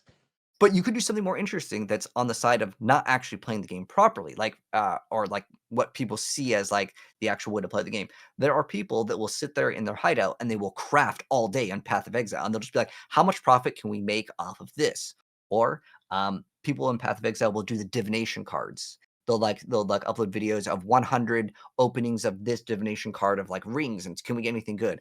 There's a good content creator, MB Extreme, that does all of these like crafting and like basically they're gambas. Basically you take an investment and you see how much can we make off of it, and then people watch that because they want to see what you got and they want to see, hey, is it profitable? So you have basically a video where it gives people knowledge, right? It gives them value, right? They're like, okay, is this worth investing into? And then on top of that, they may want to follow you. And I think that that is important because if you drop certain forms of content, like a highlight, they may not follow you. But if you drop like, guides and they can get value off of it, then that can work as well. Right on, man. Thank you for sharing that. So, in summary, it sounds like obviously #1, get good, get to get rank 1 if you can, because clearly that gives you a huge boost. Obviously, you make waves in the community and stuff like that. But to follow that, kind of carve out sort of a way to differentiate yourself, and try to answer that question of like what separates you from other players or other people, and what's going to make other people watch your content basically over someone else's stuff. And that can come in all different shapes and sizes. Like you mentioned, there's different ways to like grab the attention of someone, doing something different, doing something quirky, standing out in that way, whatever that might be. Yeah. Right on, man. Dude, this is sweet. Thank you so much for coming on. At this point in the Yeah. podcast, Thanks I'd for just like having to me. get, yeah, 100%. Just get you to plug yourself. Where can we find you, and what are you working on right now? So you can follow me on Slaydra everywhere. Right now, I'm currently doing a lot of Diablo content, but obviously with Path of Exile, I've already uploaded all the brand new bosses. So if you're interested in just watching a full like walkthrough guide and you're brand new to Path of Exile, or if you're new to Diablo, I cover both games extensively. Those are like my two main games in the action RPG genre. I also am a Marvel Rivals partner, so I kind of work with them, and I got to just play the new character that's coming out next week. There's early gameplay of that. So if you guys are interested in Marvel Rivals content, like if you like PvP sort of games, I like PvP a lot. That's why I'm just begging for the Diablo 4 team to add like ranked PvP, 2v2s, 3v3s. I'm hoping that Diablo 4 actually adds clan battles because like we have clans, but there's nothing to do with them. And I think that as far as action RPGs goes, this is actually almost another topic, but I want to plug it in real quick. Yeah, yeah, Is that I'm hoping that Diablo 4 adds clan battles because I think that that will keep some sort of incentive for a community to exist. Because like right now in Path of Exile and in Diablo, it's like, what's the point of a clan? If you could actually take your clan and put like you could put in a currency like wager, right? You could be like, all right, let's throw in 50 divines for our entire clan, and we're gonna fight this other clan. The winner takes all. I think that that'd be one of the coolest things. But that would be yeah, you can super find me on cool. yeah, you can find me in Slater everywhere. TikTok, YouTube, Twitch are the main areas, but I also post what is it, Instagram Reels. But Most people are interested in obviously like streams and stuff, and so YouTube, TikTok, and Twitch, Slaydra. Sounds That's good. where As I'm always, there. guys, there's going to be links in the description for Sladra's YouTube channel, Twitch channel, all that stuff. So if you're interested in checking him out, I highly recommend it. He's been doing some awesome stuff on the Diablo 4 side of things. I already checked out his like new Secrets of the Atlas boss battles and stuff like that now that I'm not going into the game blind anymore. So make sure to check this guy out if you're not familiar with his stuff. Really great content creator. All right, my man. Thank you so much for taking the time out of your day to come chat with me. It's been an absolute pleasure. And best of luck with all the stuff going on. I hope you enjoy your Marvel Rivals time, and we'll talk soon. Okay, thank you very much. Have a good one. All right. Peace out, man. All right, everybody. That wraps it up for this episode of the Passive Tree Podcast. If you enjoyed the video, I'd appreciate a like and subscribe for more PoE2 content. I have a bunch more episodes of the podcast lined up with some really great guests, so keep your eyes peeled for that. If you're interested in supporting the podcast and the channel, consider supporting through Patreon. There's a link in the video description. A special shout out to Kevin F. for supporting this channel. I appreciate you. Thank you. And until next time, happy blasting, and I'll see you in the next one. Peace.